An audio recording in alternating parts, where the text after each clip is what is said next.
ਸਤਿ ਸ੍ਰੀ ਅਕਾਲ ਜੀ। ਪ੍ਰੋਗਰਾਮ ਚਰਚਾ ਦੇ ਵਿੱਚ ਤੁਹਾਡਾ ਸਵਾਗਤ। ਪਿਆਰੇ ਦਰਸ਼ਕੋ, ਪੰਜਾਬ ਦੀ ਸਿਆਸਤ ਹੁਣ ਇਸ ਮਹਾਮਾਰੀ ਦੌਰਾਨ ਵੀ ਗਰਮਾਈ ਹੋਈ ਹੈ ਤੇ ਲਗਭਗ ਉਸੇ ਤਰ੍ਹਾਂ ਦੀ ਰਫ਼ਤਾਰ ਫੜ ਰਹੀ ਹੈ ਜਿਸ ਤਰ੍ਹਾਂ ਦੀ ਰਫ਼ਤਾਰ ਇਸ ਮਹਾਮਾਰੀ ਤੋਂ ਪਹਿਲਾਂ ਸੀ। ਤੇ ਖਾਸ ਤੌਰ ਤੇ ਸਿੱਖ ਸਿਆਸਤ ਤੁਹਾਨੂੰ ਪਤਾ ਹੈ ਕਿ ਸ਼੍ਰੋਮਣੀ ਅਕਾਲੀ ਦਲ ਤੋਂ ਨਾਰਾਜ਼ ਹੋ ਕੇ ਬਹੁਤ ਸਾਰੇ ਟਕਸਾਲੀ ਤੇ ਟਕਸਾਲੀਆਂ ਨੇ ਬਣਾਇਆ ਸੀ ਸ਼੍ਰੋਮਣੀ ਅਕਾਲੀ ਦਲ ਟਕਸਾਲੀ। ਤੇ ਇੱਕ ਮੌਕਾ ਐਸਾ ਆਇਆ ਸੀ, ਸਾਰੇ ਇਕੱਠੇ ਹੋ ਰਹੇ ਸੀ ਜਿਹੜੇ ਕਾਂਗਰਸ ਔਰ ਸ਼੍ਰੋਮਣੀ ਅਕਾਲੀ ਦਲ ਤੋਂ ਨਾਰਾਜ਼ ਸੀ। ਉਹਨਾਂ 'ਚ ਸੁਖਪਾਲ ਸਿੰਘ ਖਹਿਰਾ ਵੀ ਸੀ, ਉਹਨਾਂ 'ਚ ਸਿਮਰਜੀਤ ਸਿੰਘ ਬੈਂਸ ਤੇ ਬਲਵਿੰਦਰ ਸਿੰਘ ਬੈਂਸ ਵੀ ਸੀ, ਔਰ ਜਿਹੜੇ ਟਕਸਾਲੀ ਸੀ ਉਹ ਤਾਂ ਹੈ ਹੀ ਸੀ, ਉਹਨਾਂ ਦੇ ਪਾਰਟੀ ਸੀ, ਰਣਜੀਤ ਸਿੰਘ ਬ੍ਰਹਮਪੁਰਾ ਪ੍ਰਧਾਨ ਸੀ।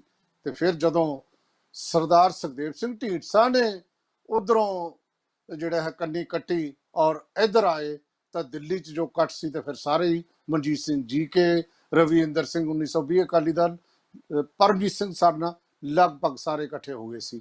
ਅੰਮ੍ਰਿਤਸਰ ਦੇ ਵਿੱਚ ਪਹਿਲਾ ਪ੍ਰੋਗਰਾਮ ਕੀਤਾ ਸੀ 100 ਸਾਲ ਜਦੋਂ ਜਿਹੜਾ ਸੋਮਾ ਚੜਿਆ ਸੀ ਸ਼੍ਰੋਮਣੀ ਅਕਾਲੀ ਦਲ ਦਾ। ਸੋ ਇਹ ਸਾਰੇ ਦੇ ਵਿੱਚ ਲਗਾਤਾਰ ਜਿਹੜੀ ਆ ਸਿਆਸਤ ਚੱਲ ਰਹੀ ਸੀ, ਪਰ ਪਿਛਲੇ 2-3 ਮਹੀਨੇ ਮਾਰਚ ਦੇ ਵਿੱਚ ਜਦੋਂ ਖਾਸ ਤੌਰ ਤੇ ਲੋਕਡਾਊਨ ਹੋਇਆ ਤੇ ਮਾਰਚ ਅਪ੍ਰੈਲ ਦੇ ਵਿੱਚ ਸਿਆਸਤ ਜਿਹੜੀ ਹੈ ਥੋੜੀ ਠੰਡੀ ਪਈ। ਹੁਣ ਫਿਰ ਗਰਮ ਹੋ ਰਹੀ ਹੈ ਤੇ ਗਰਮੀ ਇੰਨੀ ਕਿ ਢੀਂਡਸਾ ਸਾਹਿਬ ਕਹਿੰਦੇ ਮੈਂ ਨਵੀਂ ਪਾਰਟੀ ਬਣਾਉਣੀ ਹੈ, ਟਕਸਾਲੀ ਕਹਿੰਦੇ ਸਾਡੇ ਪ੍ਰਧਾਨ ਬਣ ਜਾਓ, ਉਹ ਕਹਿੰਦੇ ਤੁਸੀਂ ਭੰਗ ਕਰ ਲਓ, ਆਪਾਂ ਨਵੀਂ ਪਾਰਟੀ ਬਣਾ ਲੈਂਦੇ ਹਾਂ। ਆਪਣੀ ਪਾਰਟੀ ਨਵੀਂ ਕਿਉਂ, ਕਹਿੰਦੇ ਅਸਲੀ ਅਕਾਲੀ ਦਲ ਹੀ ਸਾਡਾ। ਤੇ ਦੂਜੇ ਪਾਸੇ ਟਕਸਾਲੀ ਕਹਿੰਦੇ ਕਿ ਅਸੀਂ ਤਾਂ ਅਕਾਲ ਤਖਤ ਸਾਹਿਬ ਤੇ ਸਹੁੰ ਖਾਧੀ ਹੈ, ਅਸੀਂ ਭੰਗ ਨਹੀਂ ਕਰ ਸਕਦੇ। ਇਸ ਤਰ੍ਹਾਂ ਦੀਆਂ ਗੱਲਾਂ ਚੱਲ ਰਹੀਆਂ ਨੇ। ਹੁਣ ਜਦੋਂ ਢੀਂਡਸਾ ਸਾਹਿਬ ਨਵਾਂ ਅਕਾਲੀ ਦਲ ਬਣਾਉਣਗੇ, ਉਹਨਾਂ ਨਾਲ ਕੌਣ ਕੌਣ ਹੋਣਗੇ, ਕੀ ਤੀਜਾ ਬਦਲ ਸੰਭਵ ਰਹੂਗਾ, ਪੰਜਾਬ ਦੀ ਸਿਆਸਤ ਦਾ ਕੀ ਅਸਰ ਪਊ, ਕਿਸ ਕਿਸਮ ਦੀਆਂ ਗੱਲਾਂ ਵਾਪਰ ਸਕਦੀਆਂ ਨੇ, ਇਹਦੇ ਆਪਾਂ ਅੱਜ ਚਰਚਾ ਕਰਨੀ ਹੈ।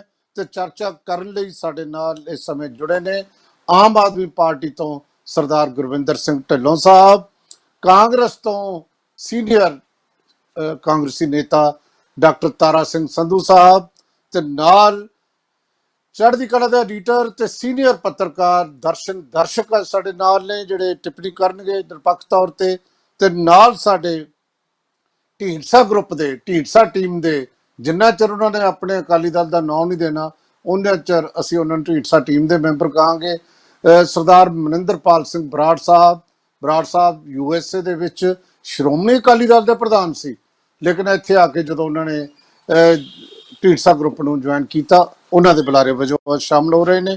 ਤੇ ਨਾਲ ਸਾਡੇ ਸ਼ਾਮਲ ਹੋ ਰਹੇ ਨੇ ਸਤਪਾਲ ਸਿੰਘ ਸਿੱਧੂ ਸਾਹਿਬ, ਟਿੱਪਣੀਕਾਰ ਨੇ, ਸਾਬਕਾ SSP ਨੇ। ਤੁਹਾਡਾ ਸਭ ਦਾ ਸਵਾਗਤ ਜੀ ਇਸ ਪ੍ਰੋਗਰਾਮ ਦੇ ਵਿੱਚ।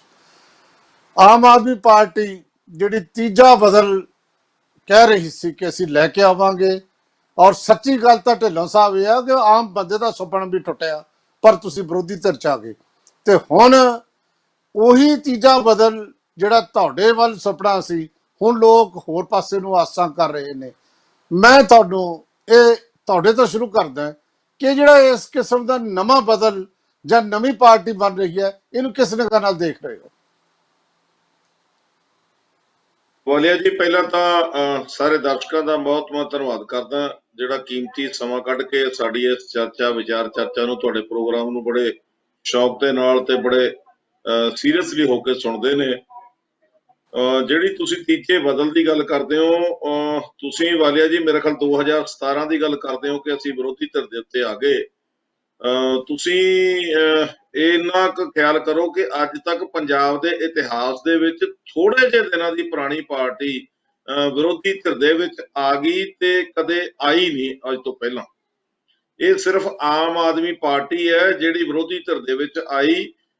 ਕਈ ਸਾਡੇ ਕਾਰਨ ਸੀ ਜਿਨ੍ਹਾਂ ਕਾਰਨਾਂ ਕਰਕੇ ਚਲੋ ਲੋਕਾਂ ਨੇ ਸੋਚਿਆ ਕਿ ਜਿਹੜੇ ਕਾਂਗਰਸ ਪਾਰਟੀ ਵਾਲਿਆਂ ਨੇ ਲਾਰੇ ਬੁੱਤੇ ਲਾਏ ਆ, ਜਿਸ ਤਰ੍ਹਾਂ ਕਿ ਘਰ ਘਰ ਰੁਜ਼ਗਾਰ ਦੇਣਾ, ਕਿਸਾਨਾਂ ਦਾ ਕਰਜ਼ਾ ਮਾਫੀ ਕਰਨੀ, ਤੇ ਕੁਝ 2002 ਤੋਂ 2007 ਤੱਕ ਕੈਪਟਨ ਅਮਰਿੰਦਰ ਸਿੰਘ ਦੇ ਵੇਲੇ ਦੇ ਵਿੱਚ ਪ੍ਰਾਪਰਟੀਆਂ ਜਿਹੜੀਆਂ ਸੀ ਬੜੀ ਤੇਜ਼ੀ ਦੇ ਨਾਲ ਵਧੀਆਂ ਸੀ। ਲੋਕਾਂ ਨੂੰ ਇਸ ਗੱਲ ਦਾ ਸੀਗਾ, ਆਸ ਸੀ ਕਿ ਕੈਪਟਨ ਸਾਹਿਬ ਦੁਬਾਰਾ ਆਉਣਗੇ ਤੇ ਢਿੱਲੋਂ ਸਾਹਿਬ ਸ਼ਾਇਦ ਤੁਸੀਂ ਮੇਰਾ ਸਵਾਲ ਸਮਝਣ 'ਚ ਥੋੜਾ ਜਿਹਾ, ਸ਼ਾਇਦ ਮੈਂ ਸਵਾਲ ਸਹੀ ਤਰ੍ਹਾਂ ਪੁੱਟ ਨਹੀਂ ਕਰ ਸਕਿਆ ਹੋਵਾਂਗਾ, ਮੈਂ ਤਾਂ ਜਿਹੜੇ ਸ਼ਾਇਦ ਢੀਂਡਸਾ ਸਾਹਿਬ ਅਕਾਲੀ ਦਲ ਬਣਾ ਕੇ ਤੀਜਾ ਬਦਲ ਲਿਆਉਣ ਦੀ ਗੱਲ ਕਰ ਰਹੇ ਨੇ, ਉਹ ਤੇ ਟਿੱਪਣੀ ਮੈਂ ਮੰਗੀ ਹੈ, ਤੀਜੇ ਤੁਹਾਡੇ ਵਾਲੀ ਗੱਲ ਮੈਂ ਚੱਕੀ ਸੀ। ਤੀ- ਮੈਂ ਤੀਜੇ ਬਦਲ ਤੇ ਆ ਰਿਹਾ ਜੀ। ਤੀਜਾ ਬਦਲ ਤੁਸੀਂ ਪਹਿਲਾਂ ਜੀ ਮੇਰੇ ਤੋਂ ਸ਼ੁਰੂ ਕੀਤਾ ਵੀ ਤੁਸੀਂ ਆ ਨਹੀਂ ਸਕੇ। ਮੈਨੂੰ ਫਿਰ ਉਹਦਾ ਹਾਂਜੀ, ਜਵਾਬ ਦੇਣਾ ਬਣਦਾ ਸੀ। ਜੀ ਜੀ ਮੈਨੂੰ ਜੀ ਉਹਦਾ ਜੀ ਜਵਾਬ ਦੇਣਾ ਬਣਦਾ ਸੀ ਵੀ ਕਿਉਂ ਨਹੀਂ ਆ ਸਕੇ ਅਸੀਂ। ਜੀ ਤੇ ਹੁਣ ਤੁਸੀਂ ਚਲੋ ਮੇਰੀ ਗੱਲ ਵਿਚਾਲੇ ਟੋਕੀ ਹੈ। ਤੀਜਾ ਬਦਲ ਜਿਹੜਾ ਪੰਜਾਬ ਦੇ ਵਿੱਚ ਤੀਜਾ ਬਦਲ ਜਿਹੜਾ ਉਹ ਸਿਰਫ ਤੇ ਸਿਰਫ ਆਮ ਆਦਮੀ ਪਾਰਟੀ ਵਾਲੀਆ ਸਾਹਿਬ ਆਏਗੀ। ਇਸ ਤੋਂ ਬਿਨਾਂ ਲੋਕ ਕਿਸੇ ਨੂੰ ਪਸੰਦ ਨਹੀਂ ਕਰਦੇ। ਵੱਖ-ਵੱਖ ਚੋਣਾਂ ਦੇ ਵਿੱਚ ਦੇਖ ਲਿਆ ਲੋਕਾਂ ਨੇ। ਇਸ ਵੇਲੇ ਜਿਹੜਾ ਦਿੱਲੀ ਦਾ ਸਾਡਾ ਜਦੋਂ ਚੋਣਾਂ ਦਾ ਰਿਜ਼ਲਟ ਆਇਆ ਸੀ, ਉਸ ਤੋਂ ਬਾਅਦ ਪੰਜਾਬ ਦੀ ਫਿਜ਼ਾ ਇੱਕਦਮ ਬਦਲ ਗਈ। ਲੋਕਾਂ ਨੂੰ ਦਿੱਲੀ ਦੇ ਵਿੱਚ ਕੀਤੇ ਹੋਏ ਸਾਡੇ ਕੰਮਾਂ ਦਾ ਪਤਾ ਲੱਗਿਆ। ਤੀਜੀ ਵਾਰ ਸਾਡੇ ਮੁੱਖ ਮੰਤਰੀ ਕੇਜਰੀਵਾਲ ਬਣੇ ਤੇ ਉਸੇ ਨੂੰ ਦੇਖਦੇ ਹੋਏ ਪੰਜਾਬ ਦੇ ਵਿੱਚ ਵੀ ਜਿਹੜਾ ਮਾਹੌਲ ਆ ਉਹ ਜੀ ਇੱਕਦਮ ਬਦਲੀ ਹੋ ਗਿਆ। ਜੀ ਢਿੱਲੋਂ ਸਾਹਿਬ, ਮੈਂ ਤੁਹਾਡੇ ਕੋਲ ਦੁਬਾਰਾ ਆਉਣਾ, ਆਪਾਂ ਇਹਨੂੰ ਥੋੜੇ ਹੋਰ ਐਂਗਲ ਤੋਂ ਲੈਂਦੇ ਆ। ਮਨਿੰਦਰਪਾਲ ਸਿੰਘ ਬਰਾੜ ਸਾਹਿਬ, ਮਨਿੰਦਰਪਾਲ ਸਿੰਘ ਬਰਾੜ ਜੀ, ਤੁਸੀਂ ਢੀਂਡਸਾ ਗਰੁੱਪ ਦੇ ਵੱਲੋਂ ਜੀ ਸਵਾਲ ਸੁਣ ਲਓ ਜੀ ਪਹਿਲਾਂ। ਬਿਲਕੁਲ ਦਰਸ਼ਕਾਂ ਨੂੰ ਤੁਸੀਂ ਫਤਿਹ ਬੁਲਾਇਓ। ਸਵਾਲ ਇਹ ਹੈ ਜਿਹੜਾ ਮੈਂ ਢਿੱਲੋਂ ਸਾਹਿਬ ਨੂੰ ਕੀਤਾ ਸੀ। ਢਿੱਲੋਂ ਸਾਹਿਬ ਦਾ ਕਿਉਂਕਿ ਆਲਰੇਡੀ ਉਹਨਾਂ ਦਾ ਇੱਕ ਗੱਲ ਬਣਦੀ ਹੈ, ਉਹਨਾਂ ਨੇ ਆਪਣੀ ਪਾਰਟੀ ਲਾਈਨ ਟੋਕ ਕਰਨੀ ਹੈ, ਉਹਨਾਂ ਨੇ ਜੇ ਕਦੇ ਵੀ ਗੱਲ ਕਰਨੀ ਹੈ, ਸਾਰੇ ਜਿਹੜੇ ਵੀ ਆਉਂਦੇ ਨੇ ਪੋਲੀਟੀਕਲ ਬੰਦੇ, ਤੁਸੀਂ ਵੀ ਇਹ ਕਰਿਆ ਕਰੋਗੇ ਕਿ ਆਪਣੇ ਲੀਡਰ ਦਾ ਨਾਮ ਲੈਣਾ, ਉਹਦੇ ਜਿਹੜੇ ਪ੍ਰਸ਼ੰਸਾ ਕਰਨੀ, ਇਹ ਬਣਦੀ ਹੈ। ਲੇਕਿਨ ਮੈਂ ਅੱਜ ਜਿਹੜੀ ਗੱਲ ਤੁਹਾਨੂੰ ਪੁੱਛ ਰਿਹਾ, ਪਹਿਲਾਂ ਤਾਂ ਸਵਾਲ ਹੀ ਇਹ ਹੈ ਕਿ ਢੀਂਡਸਾ ਸਾਹਿਬ ਜਦ ਤੁਸੀਂ ਲੋਕ ਕਰ ਕੀ ਰਹੇ ਹੋ ਕਿ ਨਵੀਂ ਪਾਰਟੀ ਬਣਾ ਰਹੇ ਹੋ, ਟਕਸਾਲੀਆਂ ਨਾਲ ਜਾ ਰਹੇ ਹੋ। ਟਕਸਾਲੀਆਂ ਨੇ ਤਾਂ ਢੀਂਡਸਾ ਸਾਹਿਬ ਨੂੰ ਕਹਿਤਾ ਕਿ ਤੁਸੀਂ ਆ ਜਾਓ, ਪ੍ਰਧਾਨ ਬਣ ਜਾਓ, ਤੇ ਬਾਹਰੋਂ ਲੱਗੇ ਰਿਹਾ ਫੁੱਟ ਜੀ ਨਜ਼ਰ ਆਉਣ ਲੱਗ ਗਈ ਕਿ ਹਲੇ ਇਕੱਠੇ ਹੋਈ ਨਹੀਂ, ਪਹਿਲੇ ਲੜਾਈ ਕੀ ਹੈ ਓਵਰਆਲ ਸਾਰਾ ਕੁਝ। ਵਾਲੀਆ ਸਾਹਿਬ ਦੇ ਸਮੂਹ ਦਰਸ਼ਕੋ, ਵਾਹਿਗੁਰੂ ਜੀ ਕਾ ਖਾਲਸਾ, ਵਾਹਿਗੁਰੂ ਜੀ ਕੀ ਫਤਿਹ। ਫਤਿਹ ਜੀ। ਪਹਿਲੀ ਗੱਲ ਤਾਂ ਦੇਖੋ, ਪਿਛਲੀ ਵਾਰੀ ਵੀ ਜਦੋਂ ਆਪਣੀ ਚਰਚਾ ਹੋਈ ਸੀ ਇਹੀ ਕੁਐਸਚਨ ਸੀ ਤੁਹਾਡਾ, ਔਰ ਮੈਂ ਇਹ ਜਵਾਬ ਦਿੱਤਾ ਸੀ ਕਿ ਢੀਂਡਸਾ ਸਾਹਿਬ ਅਕਾਲੀ ਬੈਕਗ੍ਰਾਉਂਡ ਦੇ ਬੰਦਿਆਂ ਨੂੰ ਇਕੱਠਾ ਕਰਨ ਦੀ ਕੋਸ਼ਿਸ਼ ਕਰ ਰਹੇ ਨੇ। ਜਦੋਂ ਆਪਾਂ ਕੋਈ ਕੋਸ਼ਿਸ਼ ਲਫ਼ਜ਼ ਵਰਤਦੇ ਹਾਂ ਤਾਂ ਉਹਦੇ 'ਚ ਹਰਡਲਸ ਹੁੰਦੀਆਂ ਨੇ, ਤਾਂ ਆਪਾਂ ਕੋਸ਼ਿਸ਼ ਕਹਿੰਦੇ ਹਾਂ ਜੀ। ਉਹ ਹਰਡਲਸ ਨੇ, ਆਉਣੀਆਂ ਨੇ, ਪਹਿਲਾਂ ਵੀ ਪਤਾ ਸੀ ਆਉਣਗੀਆਂ, ਕਿਉਂਕਿ ਹਰ ਜਦੋਂ ਕੋਈ ਪਾਰਟੀ ਬਣਾਉਂਦਾ, ਕੋਈ ਪਲੇਟਫਾਰਮ ਬਣਾਉਂਦਾ, ਉਹਨੂੰ ਉਸ ਪਲੇਟਫਾਰਮ ਤੇ ਉਹਦੀ ਕੋਸ਼ਿਸ਼ ਹੁੰਦੀ ਹੈ ਮੈਂ ਇਸ ਪਲੇਟਫਾਰਮ ਨੂੰ ਰੱਖ ਕੇ ਕੋਈ ਪ੍ਰਾਪਤੀ ਕਰ ਸਕਾਂ। ਪਰ ਹੁਣ ਜਿਹੜੇ ਅੱਜ ਦੇ ਹਾਲਾਤ ਨੇ ਪੰਜਾਬ ਦੇ, ਅੱਜ ਜੇ ਤੁਸੀਂ ਆਮ ਕਿਸੇ ਵੋਟਰ ਨੂੰ ਪੁੱਛੋ, ਆਮ ਕਿਸੇ ਵਸਿੰਦੇ ਨੂੰ ਪੁੱਛੋ, ਅਸੀਂ ਤਾਂ ਦੇਖੋ ਆਪਦੀ ਪਾਰਟੀਆਂ ਦੀ ਗੱਲ ਕਰਨੀ ਹੈ। ਆਮ ਆਦਮੀ ਪਾਰਟੀਆਂ ਨੇ ਆਪਦੀ ਗੱਲ ਕਰਨੀ ਹੈ, ਬਾਦਲਾਂ ਨੇ ਆਪਦੀ ਕਰਨੀ ਹੈ, ਕਾਂਗਰਸ ਨੇ ਆਪਦੀ ਕਰਨੀ ਹੈ। ਪਰ ਜਿਹੜੀ ਆਮ ਵੋਟਰ ਕੀ ਕਹਿੰਦਾ, ਉਹਦੀ ਸੋਚ ਕੀ ਹੈ? ਅੱਜ ਦਾ ਵੋਟਰ ਇਹ ਕਹਿੰਦਾ ਸਾਨੂੰ ਕੁਝ ਨਹੀਂ ਦਿਖ ਰਿਹਾ, ਅੰਧਕਾਰ ਦਿਖ ਰਿਹਾ। ਸਾਰੀਆਂ ਪਾਰਟੀਆਂ ਅਸੀਂ ਦੇਖ ਲਈਆਂ ਤੇ ਪੰਜਾਬ 'ਚ ਜੋ ਇਸ ਵਕਤ ਸਥਿਤੀ ਹੈ, ਘਚੋਲਾ ਪਿਆ ਹੋਇਆ, ਕਿਸੇ ਨੂੰ ਕੁਝ ਨਹੀਂ ਸਮਝ ਆ ਰਹੀ ਕੀ ਹੋਊਗਾ ਕੀ ਨਹੀਂ ਹੋਊਗਾ। ਅਸੀਂ ਜਿੰਨੇ ਮਰਜ਼ੀ ਧਰਮ ਜੇ ਮਾਰੀ ਜਾਈਏ, ਚਾਹੇ ਮੈਂ ਮਾਰੀ ਜਾਵਾਂ ਜੇ ਅਸੀਂ ਸਰਕਾਰ ਬਣਾਵਾਂਗੇ, ਚਾਹੇ ਕੋਈ ਹੋਰ ਮਾਰੀ ਜਾਵੇ, ਮੈਂ ਨਾਂ ਨਹੀਂ ਕਿਸੇ ਦਾ ਲੈਣਾ ਚਾਹੁੰਦਾ। ਢੀਂਡਸਾ ਸਾਹਿਬ ਦੀ ਕੋਸ਼ਿਸ਼ ਇਹ ਹੈ, ਸਰਦਾਰ ਸੁਖਦੇਵ ਸਿੰਘ ਢੀਂਡਸਾ ਜੀ ਦੀ, ਕਿ ਜੀ ਜੇ ਆਪਾਂ ਅਕਾਲੀ ਬੈਕਗ੍ਰਾਉਂਡ ਦੇ ਬੰਦੇ ਇਕੱਠੇ ਕਰਕੇ ਇੱਕ ਨਿਸ਼ਾਨ, ਇੱਕ ਵਿਧਾਨ ਤੇ ਇੱਕ ਪ੍ਰਧਾਨ ਦੀ ਨੀਤੀ ਦੇ ਤਹਿਤ ਆਪਾਂ ਅਕਾਲੀ ਦਲ ਨੂੰ ਇਕੱਠਾ ਕਰੀਏ, ਔਰ ਉਹੀ ਸ਼੍ਰੋਮਣੀ ਅਕਾਲੀ ਦਲ ਜਿਹੜਾ ਕਿਸੇ ਟਾਈਮ ਬੜੀ ਵੱਡੀ ਸ਼ਕਤੀ ਬਣ ਕੇ ਉੱਭਰਿਆ ਸੀ, ਅੱਜ ਤੋਂ 15 ਸਾਲ ਪਹਿਲਾਂ, 18 ਸਾਲ ਪਹਿਲਾਂ, ਜਦੋਂ 1997 ਚ ਸਰਕਾਰ ਬਣਾਈ ਆ ਸਰਦਾਰ ਪ੍ਰਕਾਸ਼ ਸਿੰਘ ਬਾਦਲ ਨੇ। ਉਸ ਤੋਂ ਬਾਅਦ ਫਿਰ 2012 ਚ ਬਣਾਈ, 2007 ਚ ਬਣਾਈ, ਫਿਰ 12 ਚ ਬਣਾਈ। ਇਹ ਉਹ ਸ਼ਕਤੀ ਸੀ ਸ਼੍ਰੋਮਣੀ ਅਕਾਲੀ ਦਲ ਦੀ, ਜਦੋਂ ਸ਼੍ਰੋਮਣੀ ਅਕਾਲੀ ਦਲ ਇਕੱਠਾ ਸੀ, ਜਦੋਂ ਸਾਰੇ ਲੀਡਰ ਸ਼੍ਰੋਮਣੀ ਅਕਾਲੀ ਦਲ ਦੇ ਇੱਕ ਮਾਲਾ 'ਚ ਪਰੋਏ ਹੋਏ ਸੀ। ਉਸ ਤੋਂ ਬਾਅਦ ਹਾਲਾਤ ਐਸੇ ਬਣੇ, ਉਹ ਆਪਾਂ ਰੋਜ਼ ਹੀ ਗੱਲਾਂ ਕਰਦੇ ਹਾਂ, ਉਸ ਗੱਲ ਤੇ ਬੜਾ ਜਾਣ ਦਾ ਫਾਇਦਾ ਨਹੀਂ। ਜਿਹੜਾ ਇੱਕ ਸੁਖਬੀਰ ਸਿੰਘ ਬਾਦਲ ਦੀ ਪ੍ਰਧਾਨਗੀ 'ਚ ਜੋ ਹਾਲਾਤ ਬਣੇ, ਕੱਲੇ ਕੱਲੇ ਕਰਕੇ ਲੀਡਰ, ਕੋਈ ਲੀਡਰ ਜਿਹੜੇ ਵੱਡੇ ਲੀਡਰ ਸੀ ਉਹਨਾਂ ਦੀ ਚਰਚਾ ਹੋ ਗਈ ਕਿ ਜੀ ਉਹ ਛੱਡ ਗਏ, ਸਾਡੇ ਵਰਗੇ ਜਿਹੜੇ ਛੋਟੇ ਲੀਡਰ ਸੀ, ਗਰਾਊਂਡ ਲੀਡਰ ਸੀ, ਅਸੀਂ ਨਿਰਾਸ਼ ਹੋ ਕੇ ਆਪਦੇ ਘਰਾਂ 'ਚ ਬੈਠ ਗਏ।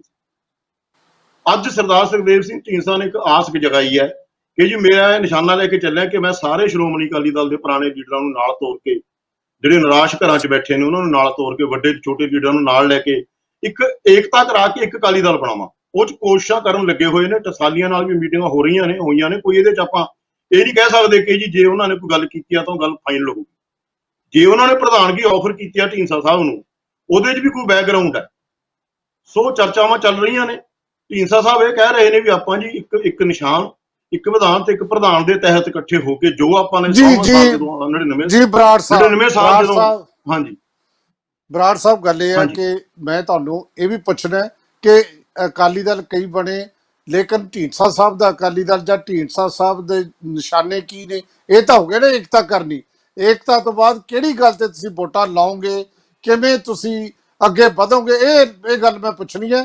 ਲੇਕਿਨ ਇਸ ਤੋਂ ਪਹਿਲਾਂ ਮੈਂ ਜਿਹੜੇ ਨੇ ਸਾਡੇ ਟਿੱਪਣੀਕਾਰ ਦਰਸ਼ਨ ਸਿੰਘ ਦਰਸ਼ਕ, ਜਿਹੜੇ ਹਰ ਰੋਜ਼ ਲਿਖਦੇ ਨੇ, ਜਿਹੜੇ ਲਗਾਤਾਰ ਇਹ ਤੇ ਕੰਮ ਕਰ ਰਹੇ ਨੇ, ਉਹਨਾਂ ਦੀ ਟਿੱਪਣੀ ਲੈ ਲਾਂ, ਫਿਰ ਮੈਂ ਜਿਹੜੇ ਪੈਨਲਿਸਟ ਕੋਲ ਜਾਊਂਗਾ ਤੇ ਦੁਬਾਰਾ ਤੁਹਾਡੇ ਕੋਲ ਆਊਂ। ਹਾਂਜੀ ਦਰਸ਼ਕ ਜੀ, ਇਹ ਚੱਲ ਕੀ ਰਿਹਾ ਹੈ, ਸਾਰਾ ਕੁਝ ਕੀ ਹੋ ਰਿਹਾ ਹੈ? ਵਾਰੀਆ ਸਾਹਿਬ, ਜੇ ਆਪਾਂ ਸਟਰੈਂਥ ਦੇ ਪੱਖੋਂ ਦੇਖੀਏ, ਐਮਐਲਏ ਦੇ ਹਿਸਾਬ ਨਾਲ ਦੇਖੀਏ, ਤਾਂ ਆਮ ਆਦਮੀ ਪਾਰਟੀ ਹਾਲੇ ਵੀ ਤੀਜੇ ਬਦਲ ਦੇ ਉੱਤੇ ਖੜੀ ਹੈ। ਤੇ ਇਸ ਦੌਰਾਨ ਅਸੀਂ ਦੇਖ ਰਹੇ ਹਾਂ ਕਿ ਸਰਦਾਰ ਸੁਖਦੇਵ ਸਿੰਘ ਢੀਂਡਸਾ ਤੇ ਹੋਰ ਟਕਸਾਲੀ ਜ਼ੋਰ ਅਜ਼ਮਾਇਸ਼ ਕਰ ਰਹੇ ਨੇ, ਤੇ ਉਹ ਕਹਿ ਰਹੇ ਨੇ ਕਿ ਅਸੀਂ ਤੀਜਾ ਬਦਲ ਬਣਾਂਗੇ। ਪਰ ਜਿਹੜੀ ਘਟਨਾਵਾਂ ਕੱਲ੍ਹ ਵਾਪਰੀਆਂ, ਉਸ ਤੋਂ ਤਾਂ ਇਹ ਲੱਗਦਾ ਇਹ ਡੇਢ ਹੀ ਰਹਿ ਗਏ ਨੇ। ਟਕਸਾਲੀ ਵੀ ਆਪਣੀ ਹਉਮੈ ਨਹੀਂ ਛੱਡਦੇ ਹੈਗੇ, ਤੇ ਉਹਨਾਂ ਨੂੰ ਵੀ ਪਤਾ ਕਿ ਜੇਕਰ ਅਸੀਂ ਆਪਣਾ ਅਕਾਲੀ ਦਲ ਭੰਗ ਕਰ ਦਿੱਤਾ ਤਾਂ ਅਸੀਂ ਸਾਰੇ ਸੁਖਦੇਵ ਸਿੰਘ ਢੀਂਡਸਾ ਉਹਨਾਂ ਦੇ ਅਧੀਨ ਕੰਮ ਕਰਾਂਗੇ। ਤੇ ਇਹੀ ਕਾਰਨ ਹੈ ਕਿ ਆਉਣ ਵਾਲੇ ਸਮੇਂ ਦੇ ਵਿੱਚ ਵੀ ਜਿੰਨੇ ਵੀ ਇਹ ਲੀਡਰ ਨੇ ਵੱਡੇ ਵੱਡੇ, ਕਿਉਂਕਿ ਸਾਰੇ ਇਹ ਸਰਦਾਰ ਪ੍ਰਕਾਸ਼ ਸਿੰਘ ਬਾਦਲ ਦੇ ਬਰਾਬਰ ਦੇ ਆਪਣੇ ਲੀਡਰ ਕਹਾਉਂਦੇ ਨੇ, ਤੇ ਇਸ ਗੱਲ ਕਰਕੇ ਇਹ ਟਕਰਾਓ ਬਣਿਆ ਰਹਿਣਾ ਹੈ। ਤੇ ਜੇ ਟਕਰਾਓ ਬਣਿਆ ਰਹਿੰਦਾ ਹੈ ਤਾਂ ਆਉਣ ਵਾਲੇ ਸਮੇਂ 'ਚ ਇਹ ਇੱਕ ਤੀਜਾ ਬਦਲ ਨਹੀਂ ਬਣ ਸਕਦਾ ਹੈਗਾ। ਤੇ ਜੇਕਰ ਸੁਖਦੇਵ ਸਿੰਘ ਆਪਣੇ ਢੀਂਡਸਾ ਸਾਹਿਬ ਨੇ ਇਹ ਗੱਲ ਕਹੀ ਹੈ ਕਿ ਸਾਨੂੰ ਆਪਣੀ ਹਉਮੈ ਤਿਆਗਣੀ ਪੈਣੀ ਹੈ, ਸਾਰੇ ਕੁਝ ਤਿਆਗ ਕਰਨੇ ਪੈਣਗੇ, ਤਾਂ ਹੀ ਇੱਕ ਪਾਰਟੀ ਬਣ ਸਕਦੀ ਹੈ। ਤੇ ਇਹ ਆਉਣ ਵਾਲਾ ਸਮਾਂ ਹੀ ਦੱਸੂਗਾ ਕਿ ਸਾਰੇ ਆਪਣੇ ਤਿਆਗ ਕਰਦੇ ਆ ਕਿ ਨਹੀਂ ਕਰਦੇ, ਤੇ ਇਕਜੁੱਟ ਹੁੰਦੇ ਆ ਕਿ ਨਹੀਂ ਹੁੰਦੇ। ਪਰ ਹਾਲ ਦੀ ਘੜੀ ਜਿਹੜੀ ਸ਼ੁਰੂਆਤ ਮਾੜੀ ਕਹੀ ਜਾ ਸਕਦੀ ਹੈ। ਜੀ, ਤੁਹਾਨੂੰ ਲੱਗਦਾ ਕਿ ਕੋਈ ਜ਼ਿਆਦਾ ਵਧੀਆ ਸ਼ੁਰੂਆਤ ਨਹੀਂ ਹੈ? ਸੰਧੂ ਸਾਹਿਬ, ਕਾਂਗਰਸ ਕੀ ਸੋਚ ਰਹੀ ਹੈ ਸਰ? ਕੀ ਲੱਗਦਾ ਕੀ ਹੈ ਕਾਂਗਰਸ ਨੂੰ? ਇਹ ਜਿਹੜੀਆਂ ਐਕਟੀਵਿਟੀਜ਼ ਹੋ ਰਹੀਆਂ ਨੇ, ਵਿਰੋਧੀ ਪਾਰਟੀ ਦੇ ਤੌਰ ਤੇ ਸਭ ਤੇ ਨਿਗਾਹ ਰੱਖਦੀਆਂ ਨੇ ਇੱਕ ਦੂਜੇ ਦੀਆਂ ਪਾਰਟੀਆਂ, ਤੁਸੀਂ ਵੀ ਨਿਗਾਹ ਰੱਖੀ ਹੋਈ ਹੈ, ਕੀ ਲੱਗਦਾ ਤੁਹਾਨੂੰ ਕਿੱਧਰ ਨੂੰ ਜਾਊ ਕਹਾਣੀ? ਵਾਲੀਆ ਸਾਹਿਬ, ਕਿਸੇ ਪਾਰਟੀ ਨੂੰ ਬਣਾਉਣ ਲਈ ਇੱਕ ਤਾਂ ਉਹਦੀ ਵਿਚਾਰਧਾਰਕ ਸਪਸ਼ਟਤਾ ਲੋਕਾਂ ਦੇ ਵਿੱਚ ਰੱਖਣੀ ਹੁੰਦੀ ਹੈ, ਦੂਜੀ ਉਹਦੀ ਜਥੇਬੰਦਕ ਸਮਰੱਥਾ। 95 ਚ ਜਦੋਂ ਸ਼੍ਰੋਮਣੀ ਅਕਾਲੀ ਦਲ ਨੇ 75ਵੀਂ ਵਰ੍ਹੇਗੰਢ ਮੋਗੇ ਚ ਕੀਤੀ ਹੈ, ਇਹਨਾਂ ਨੇ ਪੰਥਕ ਪਾਰਟੀ ਤੋਂ ਪੰਜਾਬ ਪਾਰਟੀ ਬਣਾ ਲਈ, ਔਰ ਹੌਲੀ ਹੌਲੀ ਰਿੜਦੇ ਇੱਥੇ ਤੱਕ ਚਲੇ ਗਏ ਵੀ ਜਿਹੜੇ ਸ਼੍ਰੀਨਗਰ ਚ ਕਨਕਲੇਵ ਕੀਤੀ ਸੀ 75ਵਿਆਂ ਚ, ਇਹਨਾਂ ਨੇ ਕਿ ਫੈਡਰਲ ਸੈਟਅਪ ਹੋਣਾ ਚਾਹੀਦਾ, ਸੂਬਿਆਂ ਨੂੰ ਵੱਧ ਅਧਿਕਾਰ ਹੋਣੇ ਚਾਹੀਦੇ, ਫਰੂਕ ਅਬਦੁੱਲਾ ਨਾਲ ਮਿਲ ਕੇ ਉਸੇ ਸ਼੍ਰੀਨਗਰ ਦੀ ਪ੍ਰਭੂ ਸੱਤਾ ਨੂੰ ਖਤਮ ਕਰਨ ਲਈ ਪਾਰਲੀਮੈਂਟ ਦੇ ਵਿੱਚ ਇਹਨਾਂ ਨੇ 370 ਦੇ ਹੱਕ ਦੇ ਵਿੱਚ ਵੋਟਾਂ ਪਾਈਆਂ। ਇਹ ਜਿਹੜੇ ਅਕਾਲੀ ਦਲ ਕੋਈ ਟਕਸਾਲੀ ਹੈ ਜਾਂ ਕੁਛ ਹੈ, ਇਹ ਇੱਕ ਜਿਹੜਾ ਸ਼੍ਰੋਮਣੀ ਅਕਾਲੀ ਦਲ ਦੀ ਜਿਹੜੀ ਸਿੱਖ ਲੀਡਰਸ਼ਿਪ ਦੇ ਕ੍ਰਾਈਸਿਸ ਦੀ ਮੈਨੀਫੈਸਟੇਸ਼ਨ ਹੈ ਨੰਬਰ 1।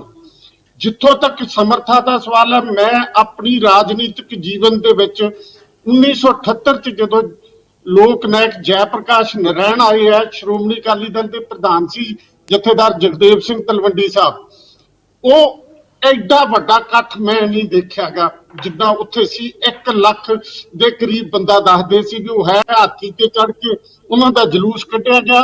ਪਰ ਉਹੀ ਬੰਦਾ ਜਦੋਂ ਮੇਨ ਸਟ੍ਰੀਮ ਤੋਂ ਹਟ ਕੇ ਸਰਹੱਦ ਦੀ ਸਭਾ ਚ ਜਿਹੜਾ ਕਾਨਫਰੰਸ ਕਰਾਈ ਚੀਮਾ ਸਾਹਿਬ ਨੇ, ਤੇ ਉੱਥੇ 35 ਬੰਦਿਆਂ ਨੂੰ ਸੰਬੋਧਨ ਕਰ ਰਿਹਾ ਸੀ। ਮੈਂ ਆਪ ਗਿਣੇ ਸੀ, ਉਦੋਂ ਮੈਂ ਯੂਨੀਵਰਸਿਟੀ ਚ ਪੜ੍ਹਦਾ ਸੀਗਾ।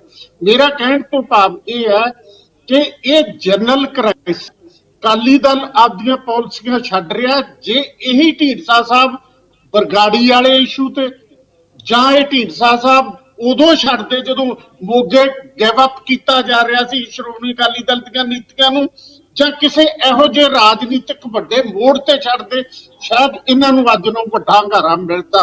ਪਰ ਹੁਣ ਮੈਨੂੰ ਕੋਈ ਲੰਬਾ ਚੌੜਾ ਨਹੀਂ ਮਿਲਦਾ ਲੱਗਦਾ, ਕਿਉਂਕਿ ਇਹੋ ਜਿਹੇ ਕ੍ਰਾਈਸਿਸ ਦੀ ਮੈਨੀਫੈਸਟੇਸ਼ਨ ਪਹਿਲਾਂ ਵੀ ਹੋ ਚੁੱਕੀ ਹੈ। ਸਿਮਰਜੀਤ ਸਿੰਘ ਮਾਨ ਹੋਰਾਂ ਵੇਲੇ ਵੀ ਹੋਈ ਹੈ, ਬਾਬਾ ਜੋਗਿੰਦਰ ਸਿੰਘ ਦਾ ਅਕਾਲੀ ਦਲ ਬਣਿਆ, ਬੜਾ ਕੁਛ ਪੰਜਾਬ ਨੇ ਜਿਹੜਾ ਉਹ ਦੇਖਿਆ ਹੋਇਆ। ਜਿੱਥੋਂ ਤੱਕ ਹੈ ਵੀ ਇਹ ਕੋਈ ਪੋਲੀਟੀਕਲ ਵੈਕਿਊਮ ਪੰਜਾਬ ਦਾ ਭਰ ਦੇਣਗੇ, ਮੈਨੂੰ ਉਹਦੇ ਬਾਰੇ ਇਮਾਨਦਾਰੀ ਨਾਲ ਹੈ ਵੀ ਕੋਈ ਲੰਬੀ ਚੌੜੀ ਆਸ ਨਹੀਂ। ਜੀ ਸੰਧੂ ਸਾਹਿਬ, ਪਰ ਜਿਸ ਤਰੀਕੇ ਨਾਲ ਚੱਲ ਰਿਹਾ, ਕਾਂਗਰਸ ਨੂੰ ਤਾਂ ਵੱਡਾ ਫਾਇਦਾ ਦੇਣਗੇ ਜੇ ਆਪਸ ਚ ਲੜਦੇ ਨੇ। ਸਿੱਧੂ ਸਾਹਿਬ, ਕੀ ਜੋ ਸੰਧੂ ਸਾਹਿਬ ਨੇ ਕਿਹਾ ਇਹ ਗੱਲ ਤਾਂ ਬਿਲਕੁਲ ਲੱਗਦਾ ਹੈ ਮੈਂ ਵੀ ਦੇਖਿਆ ਉਹ ਇਕੱਠ, ਕਿਉਂਕਿ ਮੈਂ ਉੱਥੇ ਗਿਆ ਸੀ ਉਦੋਂ ਜਦੋਂ ਜੇਪੀ ਸਾਹਿਬ ਆਏ ਸੀ, ਅਸੀਂ ਪੜ੍ਹਦੇ ਹੁੰਦੇ ਸੀ। ਤੇ ਲੇਕਿਨ ਜਿਹੜੀ ਗੱਲ ਇਹਨਾਂ ਨੇ ਇਹ ਕਹੀ ਹੈ ਕਿ ਹਾਲਾਤ ਜਿਹੜੇ ਇੰਨੇ ਸਾਜ਼ਗਾਰ ਨਹੀਂ, ਤੁਹਾਨੂੰ ਕੀ ਲੱਗਦਾ ਹੈ ਕਿ ਕਿਹੜਾ ਇਸ਼ੂ, ਆਪਾਂ ਬਰਾੜ ਸਾਹਿਬ ਨੂੰ ਪੁੱਛਣਾ ਹੈ, ਕਿਹੜਾ ਐਸਾ ਨਿਸ਼ਾਨਾ ਹੈ ਜਿਹਦੇ ਕਰਕੇ ਲੋਕ ਇਹਨਾਂ ਦੇ ਮਗਰ ਆਉਣਗੇ? ਤੁਹਾਡੀ ਕੀ ਟਿੱਪਣੀ ਹੈ? ਵਾਲੇ ਸਾਹਿਬ, ਗੱਲ ਇਹ ਹੈ ਕਿ ਬੜੇ ਸੁਲਝੇ ਹੋਏ ਸਾਰੇ ਪੋਲੀਟੀਕਲ ਬੰਦੇ ਨੇ। ਪਹਿਲਾਂ ਗੱਲ ਤਾਂ ਮੈਂ ਦੱਸ ਦਿਆਂ ਕਿ ਜਿੱਦਣ ਢੀਂਡਸਾ ਸਾਹਿਬ ਇਸ ਤੋਂ ਵੱਖ ਹੋਏ ਸੀ ਅਕਾਲੀ ਦਲ ਤੋਂ, ਹਾਲਾਂਕਿ ਇਹਨਾਂ ਨੇ ਅਸਤੀਫਾ ਅਹੁਦਿਆਂ ਤੋਂ ਦਿੱਤਾ ਸੀ, ਆਪਣੀ ਉਦੋਂ ਬਹਿਸ ਹੋਈ ਸੀ, ਤੇ ਮੈਂ ਉਦੋਂ ਇੱਕ ਦਿਨ ਬੜੀ ਗੱਲ ਕਹੀ ਸੀ ਵੀ ਢੀਂਡਸਾ ਦੇ ਬਾਰੇ ਮੈਂ ਇਹ ਗੱਲ ਕਹਿ ਸਕਦਾ ਵੀ ਉਹ ਕਾਹਲੀ ਚੱਲਣ ਵਾਲਾ ਆਦਮੀ ਨਹੀਂ ਹੈ। ਉਦੋਂ ਵੀ ਮੈਂ ਕਹੀ ਸੀ ਤੇ ਅੱਜ ਵੀ ਮੈਂ ਇਹੀ ਗੱਲ ਕਹਿੰਦਾ, ਉਹ ਬਹੁਤ ਤੇਜ਼ ਰਫ਼ਤਾਰ ਲੀਡਰ ਨਹੀਂ ਹੈ ਕਿ ਇੱਕਦਮ ਹੀ ਕੋਈ ਫੈਸਲੇ ਕਰਦਾ ਜਾਵੇ ਤੇ ਫੈਸਲੇ ਕਰੂਗਾ। ਔਰ ਇਹ ਆਉਣ ਵਾਲੇ ਸਮੇਂ 'ਚ ਮੈਂ ਤੁਹਾਨੂੰ ਦੱਸ ਦਿਆਂ, ਇਹ ਜੋ ਵੀ ਉਹਨਾਂ ਨੇ ਬਾਲ ਅੱਜ ਉਛਾਲੀ ਹੈ, ਜਿਹੜੀ ਉਹਨਾਂ ਨੇ ਦੇਖਿਆ ਹੈ ਹਰ ਇੱਕ ਲੀਡਰਸ਼ਿਪ ਦੇ ਅੱਗੇ, ਜਿਵੇਂ ਪਹਿਲੀ ਪਹਿਲ ਉਹਨਾਂ ਨੇ ਕੀਤੀ ਹੈ ਜਾ ਕੇ ਟਕਸਾਲੀ ਨਾਲ। ਟਕਸਾਲੀਆਂ ਨੂੰ ਇੱਕ ਵਾਰੀ ਉਹਨਾਂ ਨੇ ਕਹਿ ਕੇ ਦੇਖਿਆ, ਉਹਨਾਂ ਦਾ ਉਹੀ ਸਟੈਂਡ ਹੈ, ਤੇ ਸ਼ਾਇਦ ਹੋ ਸਕਦਾ ਉਹ ਸਟੈਂਡ, ਮੈਂ ਉਸ ਗੱਲ ਤੇ ਬਾਹਲਾ ਨਹੀਂ ਕਰੂੰਗਾ। ਲੇਕਿਨ ਜਿੱਥੋਂ ਤੱਕ ਸਵਾਲ ਹੈ ਵੀ ਤੀਜਾ ਬਦਲ, ਦੇਖੋ ਪੰਜਾਬ ਨੂੰ ਅੱਜ ਤੀਜਾ ਬਦਲ ਚਾਹੀਦਾ ਹੈ, ਇਹ 'ਚ ਕੋਈ ਰੌਲਾ ਨਹੀਂ ਹੈ। ਪੰਜਾਬ ਦੇ ਲੋਕ ਚਾਹੁੰਦੇ ਨੇ ਕਿ ਸਾਨੂੰ ਤੀਜਾ ਬਦਲ ਮਿਲੇ। ਜੇ ਤਾਂ ਸਭ ਤੋਂ ਵੱਡੀ ਗੱਲ ਇਹ ਹੈ ਵੀ ਜਿਹੜੀ ਆਮ ਆਦਮੀ ਪਾਰਟੀ ਸੀ, ਇਹ ਤੇ ਬੜੀ ਉਮੀਦ ਨਾਲ ਤੀਜੇ ਬਦਲ ਦੇ ਤੌਰ ਤੇ ਲੋਕਾਂ ਨੇ ਉਦੋਂ ਵੇਖਿਆ ਸੀਗਾ 1917 'ਚ, ਪਰ ਹੋਇਆ ਕਿ ਲੀਡਰਸ਼ਿਪ ਜਿਹੜੀ ਦਿੱਲੀ ਦੀ ਲੀਡਰਸ਼ਿਪ ਸੀ, ਉਹ ਇੱਥੋਂ ਦੇ ਲੋਕਾਂ ਦੀ ਨਬਜ਼ ਨਹੀਂ ਸਮਝ ਸਕੀ, ਉਹ ਆਪਣੇ ਅਧਿਕਾਰ ਜਿਹੜੇ ਨੇ ਨਹੀਂ ਛੱਡ ਸਕੀ, ਜਿਹਦੇ ਕਰਕੇ ਇਦਾਂ ਦੀਆਂ ਗੱਲਾਂ ਹੋਈਆਂ। ਔਰ ਹੁਣ ਅੱਗੇ ਹਾਲਾਤ ਕੀ ਬਣਦੇ ਨੇ, ਮੈਂ ਉਹਦੇ ਬਾਰੇ ਅੱਜ ਟਿੱਪਣੀ ਨਹੀਂ ਕਰਨੀ ਚਾਹੂੰਗਾ, ਉਹ ਆਮ ਆਦਮੀ ਪਾਰਟੀ ਦਾ ਅੱਜ ਆਪਣਾ ਵਿਸ਼ਾ ਹੀ ਹੈ ਨਹੀਂ। ਦੂਸਰੀ ਗੱਲ ਇਹ ਹੈ ਵੀ ਜਿਹੜੀ ਢੀਂਡਸਾ ਸਾਹਿਬ ਦੀ, ਮੈਂ ਜੋ ਸਮਝਦਾ, ਜਿਹੜੀ ਢੀਂਡਸਾ ਸਾਹਿਬ ਜਿਸ ਤਰ੍ਹਾਂ ਦੀ ਮੂਵ ਚਲਾ ਰਹੇ ਨੇ, ਉਹ ਮੂਵ ਮੈਨੂੰ ਇਹ ਲੱਗਦਾ ਕਿ ਉਹ ਦੇਖਣਾ ਚਾਹੁੰਦੇ ਨੇ ਵੀ ਕਿੱਥੇ ਜੇ ਮੈਂ ਖੜਾ ਤੇ ਕਿੱਥੇ ਜੇ ਮੈਂ ਕੀ ਗੱਲਾਂ 'ਚ ਮੇਰੇ ਨਾਲ ਲੀਡਰਸ਼ਿਪ ਕਿੰਨੀ ਕੁ ਮੇਰੇ ਨਾਲ ਤੁਰਨ ਨੂੰ ਤਿਆਰ ਹੈ। ਜਿਹੜੀ ਥੱਲੇ ਬੈਠੀ ਹੈ, ਜਿਹੜੀ ਹਾਲੇ ਚੁੱਪ ਬੈਠੀ ਹੈ, ਜਿਵੇਂ ਪਿਛਲੇ ਦਿਨਾਂ 'ਚ ਕੁਝ ਲੀਡਰਸ ਜਿਹੜੇ ਨੇ, ਜਿਹੜੇ ਪਹਿਲਾਂ ਉਧਰੋਂ ਅਕਾਲੀ ਦਲ ਵੱਲੋਂ ਨੈਗਲੈਕਟਡ ਸੀਗੇ, ਉਹ ਇਹਨਾਂ ਨਾਲ ਆ ਕੇ ਜੁੜੇ ਨੇ।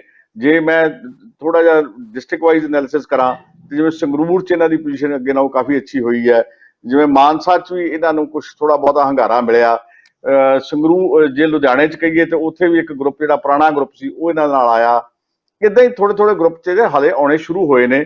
ਲੇਕਿਨ ਜਿਹੜੇ ਦੇਖਣ ਵਾਲੀ ਗੱਲ ਹੈ ਵੀ ਇਸ ਵੇਲੇ ਦੋ ਐਸਪੈਕਟ ਬਹੁਤ ਹਾਵੀ ਨੇ। ਪਹਿਲਾ ਐਸਪੈਕਟ ਇਹ ਹੈ ਕਿ ਇਸ ਵੇਲੇ ਕਰੋਨਾ ਕਰਕੇ ਹਾਲੇ ਤੱਕ ਕੋਈ ਪੋਲੀਟੀਕਲ ਐਕਟੀਵਿਟੀਜ਼ ਉਨੀਆਂ ਤੇਜ਼ ਨਹੀਂ ਹੋਈਆਂ ਥੜੇ ਲੈਵਲ ਤੇ। ਦੂਸਰੀ ਗੱਲ ਕੀ ਹੈ ਕਿ ਜਿਹੜਾ ਕਿਸਾਨ ਕ੍ਰਾਈਸਿਸ ਖੜਾ ਹੋਇਆ, ਜਿਹੜਾ ਹੁਣ ਕਿਸਾਨ ਕ੍ਰਾਈਸਿਸ ਖੜਾ ਹੋਇਆ, ਜਿਹੜੇ ਕ੍ਰਾਈਸਿਸ ਦੇ ਵਿੱਚ ਕਿਸਾਨਾਂ ਦੇ ਖਿਲਾਫ 3 ਆਰਡੀਨੈਂਸ ਆਏ ਨੇ, ਉਹ ਤਿੰਨੋਂ ਦੇ ਤਿੰਨੋਂ ਉਹਨਾਂ ਦੇ ਉੱਤੇ ਕਿਹੜੀ ਪਾਰਟੀ ਕਿੰਨਾ ਪ੍ਰਭਾਵ ਛੱਡਦੀ ਹੈ, ਕੀ ਉਹ ਕਿੱਥੋਂ ਤੱਕ ਲੀਡਰਸ਼ਿਪ ਲੀਡ ਕਰਦੀ ਹੈ, ਕਿਸ ਦਰਜੇ ਤੱਕ ਉਹਨੂੰ ਲੀਡਰਸ਼ਿਪ ਮਿਲੇਗੀ, ਇਹਦਾ ਬੜਾ ਪ੍ਰਭਾਵ ਪੈਣਾ ਹਰ ਇੱਕ ਪੋਲੀਟੀਕਲ ਪਾਰਟੀ ਦੇ, ਚਾਹੇ ਉਹ ਢੀਂਡਸੇ ਦਾ ਗਰੁੱਪ ਹੈ ਤੇ ਚਾਹੇ ਉਹ ਕਿਸੇ ਦਾ ਹੋਰ ਗਰੁੱਪ ਹੈ। ਇਹਨੇ ਸੇਧ ਦੇਣੀ ਹੈ ਆਉਣ ਵਾਲੇ ਸਮੇਂ 'ਚ ਕਿ ਕਿਸਾਨ ਜਿਹੜੇ ਨੇ ਉਹ ਕਿਸਾਨਾਂ ਦੇ ਦੁੱਖ ਦਰਦ ਦਾ ਹਿਸਾਬ ਕਿਤਾਬ, ਕਿਉਂਕਿ ਇਸ ਵੇਲੇ ਅਕਾਲੀ ਦਲ ਨੂੰ ਕਿਸਾਨੀ ਇਹ ਸਮਝ ਬੈਠੀ ਹੈ ਕਿ ਅਕਾਲੀ ਦਲ ਸਾਡਾ ਹਮਦਰਦ ਨਹੀਂ ਰਿਹਾ, ਕਿਉਂਕਿ ਉਹਦੇ 'ਚ ਸਭ ਤੋਂ ਵੱਡੀ ਗੱਲ ਇਹ ਹੋਈ ਕਿ ਜਿਹੜਾ ਉੱਥੇ ਆਰਡੀਨੈਂਸ ਪਾਸ ਹੋਏ ਤਾਂ ਉਹਦੇ 'ਚ ਜਿਹੜੇ ਬੀਬਾ ਹਰਸਿਮਰਤ ਕੌਰ ਨੇ ਉਹ ਉੱਥੇ ਦਸਤਖਤ ਕਰ ਆਏ, ਔਰ ਉਹਨਾਂ ਕੋਲੇ ਜਵਾਬ ਵੀ ਨਹੀਂ ਲੱਭ ਰਿਹਾ ਉਹਨਾਂ ਨੂੰ, ਜਿਹੜਾ ਉਹ ਵਾਰ-ਵਾਰ ਕਦੇ ਕੁਝ ਕਹਿੰਦੇ ਨੇ ਕਦੇ ਕੁਝ ਕਹਿੰਦੇ ਨੇ। ਲੇਕਿਨ ਲੋਕਾਂ ਨੂੰ ਪਤਾ ਹੈ ਪੁਰਾਣੇ ਵਾਲੀ ਜਿਹੜੀ ਕਿਸਾਨੀ ਨਹੀਂ ਰਹੀ, ਹੁਣ ਕਿਸਾਨੀ ਵੀ ਬੜੀ ਪੜ੍ਹੀ ਲਿਖੀ ਹੋ ਗਈ ਹੈ, ਉਹਨਾਂ ਨੂੰ ਇਸ ਗੱਲ ਦਾ ਪਤਾ ਹੈ। ਇਸ ਵੇਲੇ ਜਿਹੜਾ ਮੁੱਦਾ ਹੈ ਉਹ ਅਕਾਲੀ ਦਲ ਨੂੰ ਢੀਂਡਸਾ ਗਰੁੱਪ ਜਿਹੜਾ ਹੈ, ਉਹ ਮੈਨੂੰ ਤਾਂ ਇਹ ਲੱਗਦਾ ਹੈ ਕਿ ਉਹ ਸਭ ਨੂੰ ਹੌਲੀ ਟੋਹ ਕੇ ਦੇਖ ਰਹੇ ਨੇ, ਐਡੀ ਛੇਤੀ ਕਾਹਲੀ ਨਹੀਂ ਕਰਨਗੇ।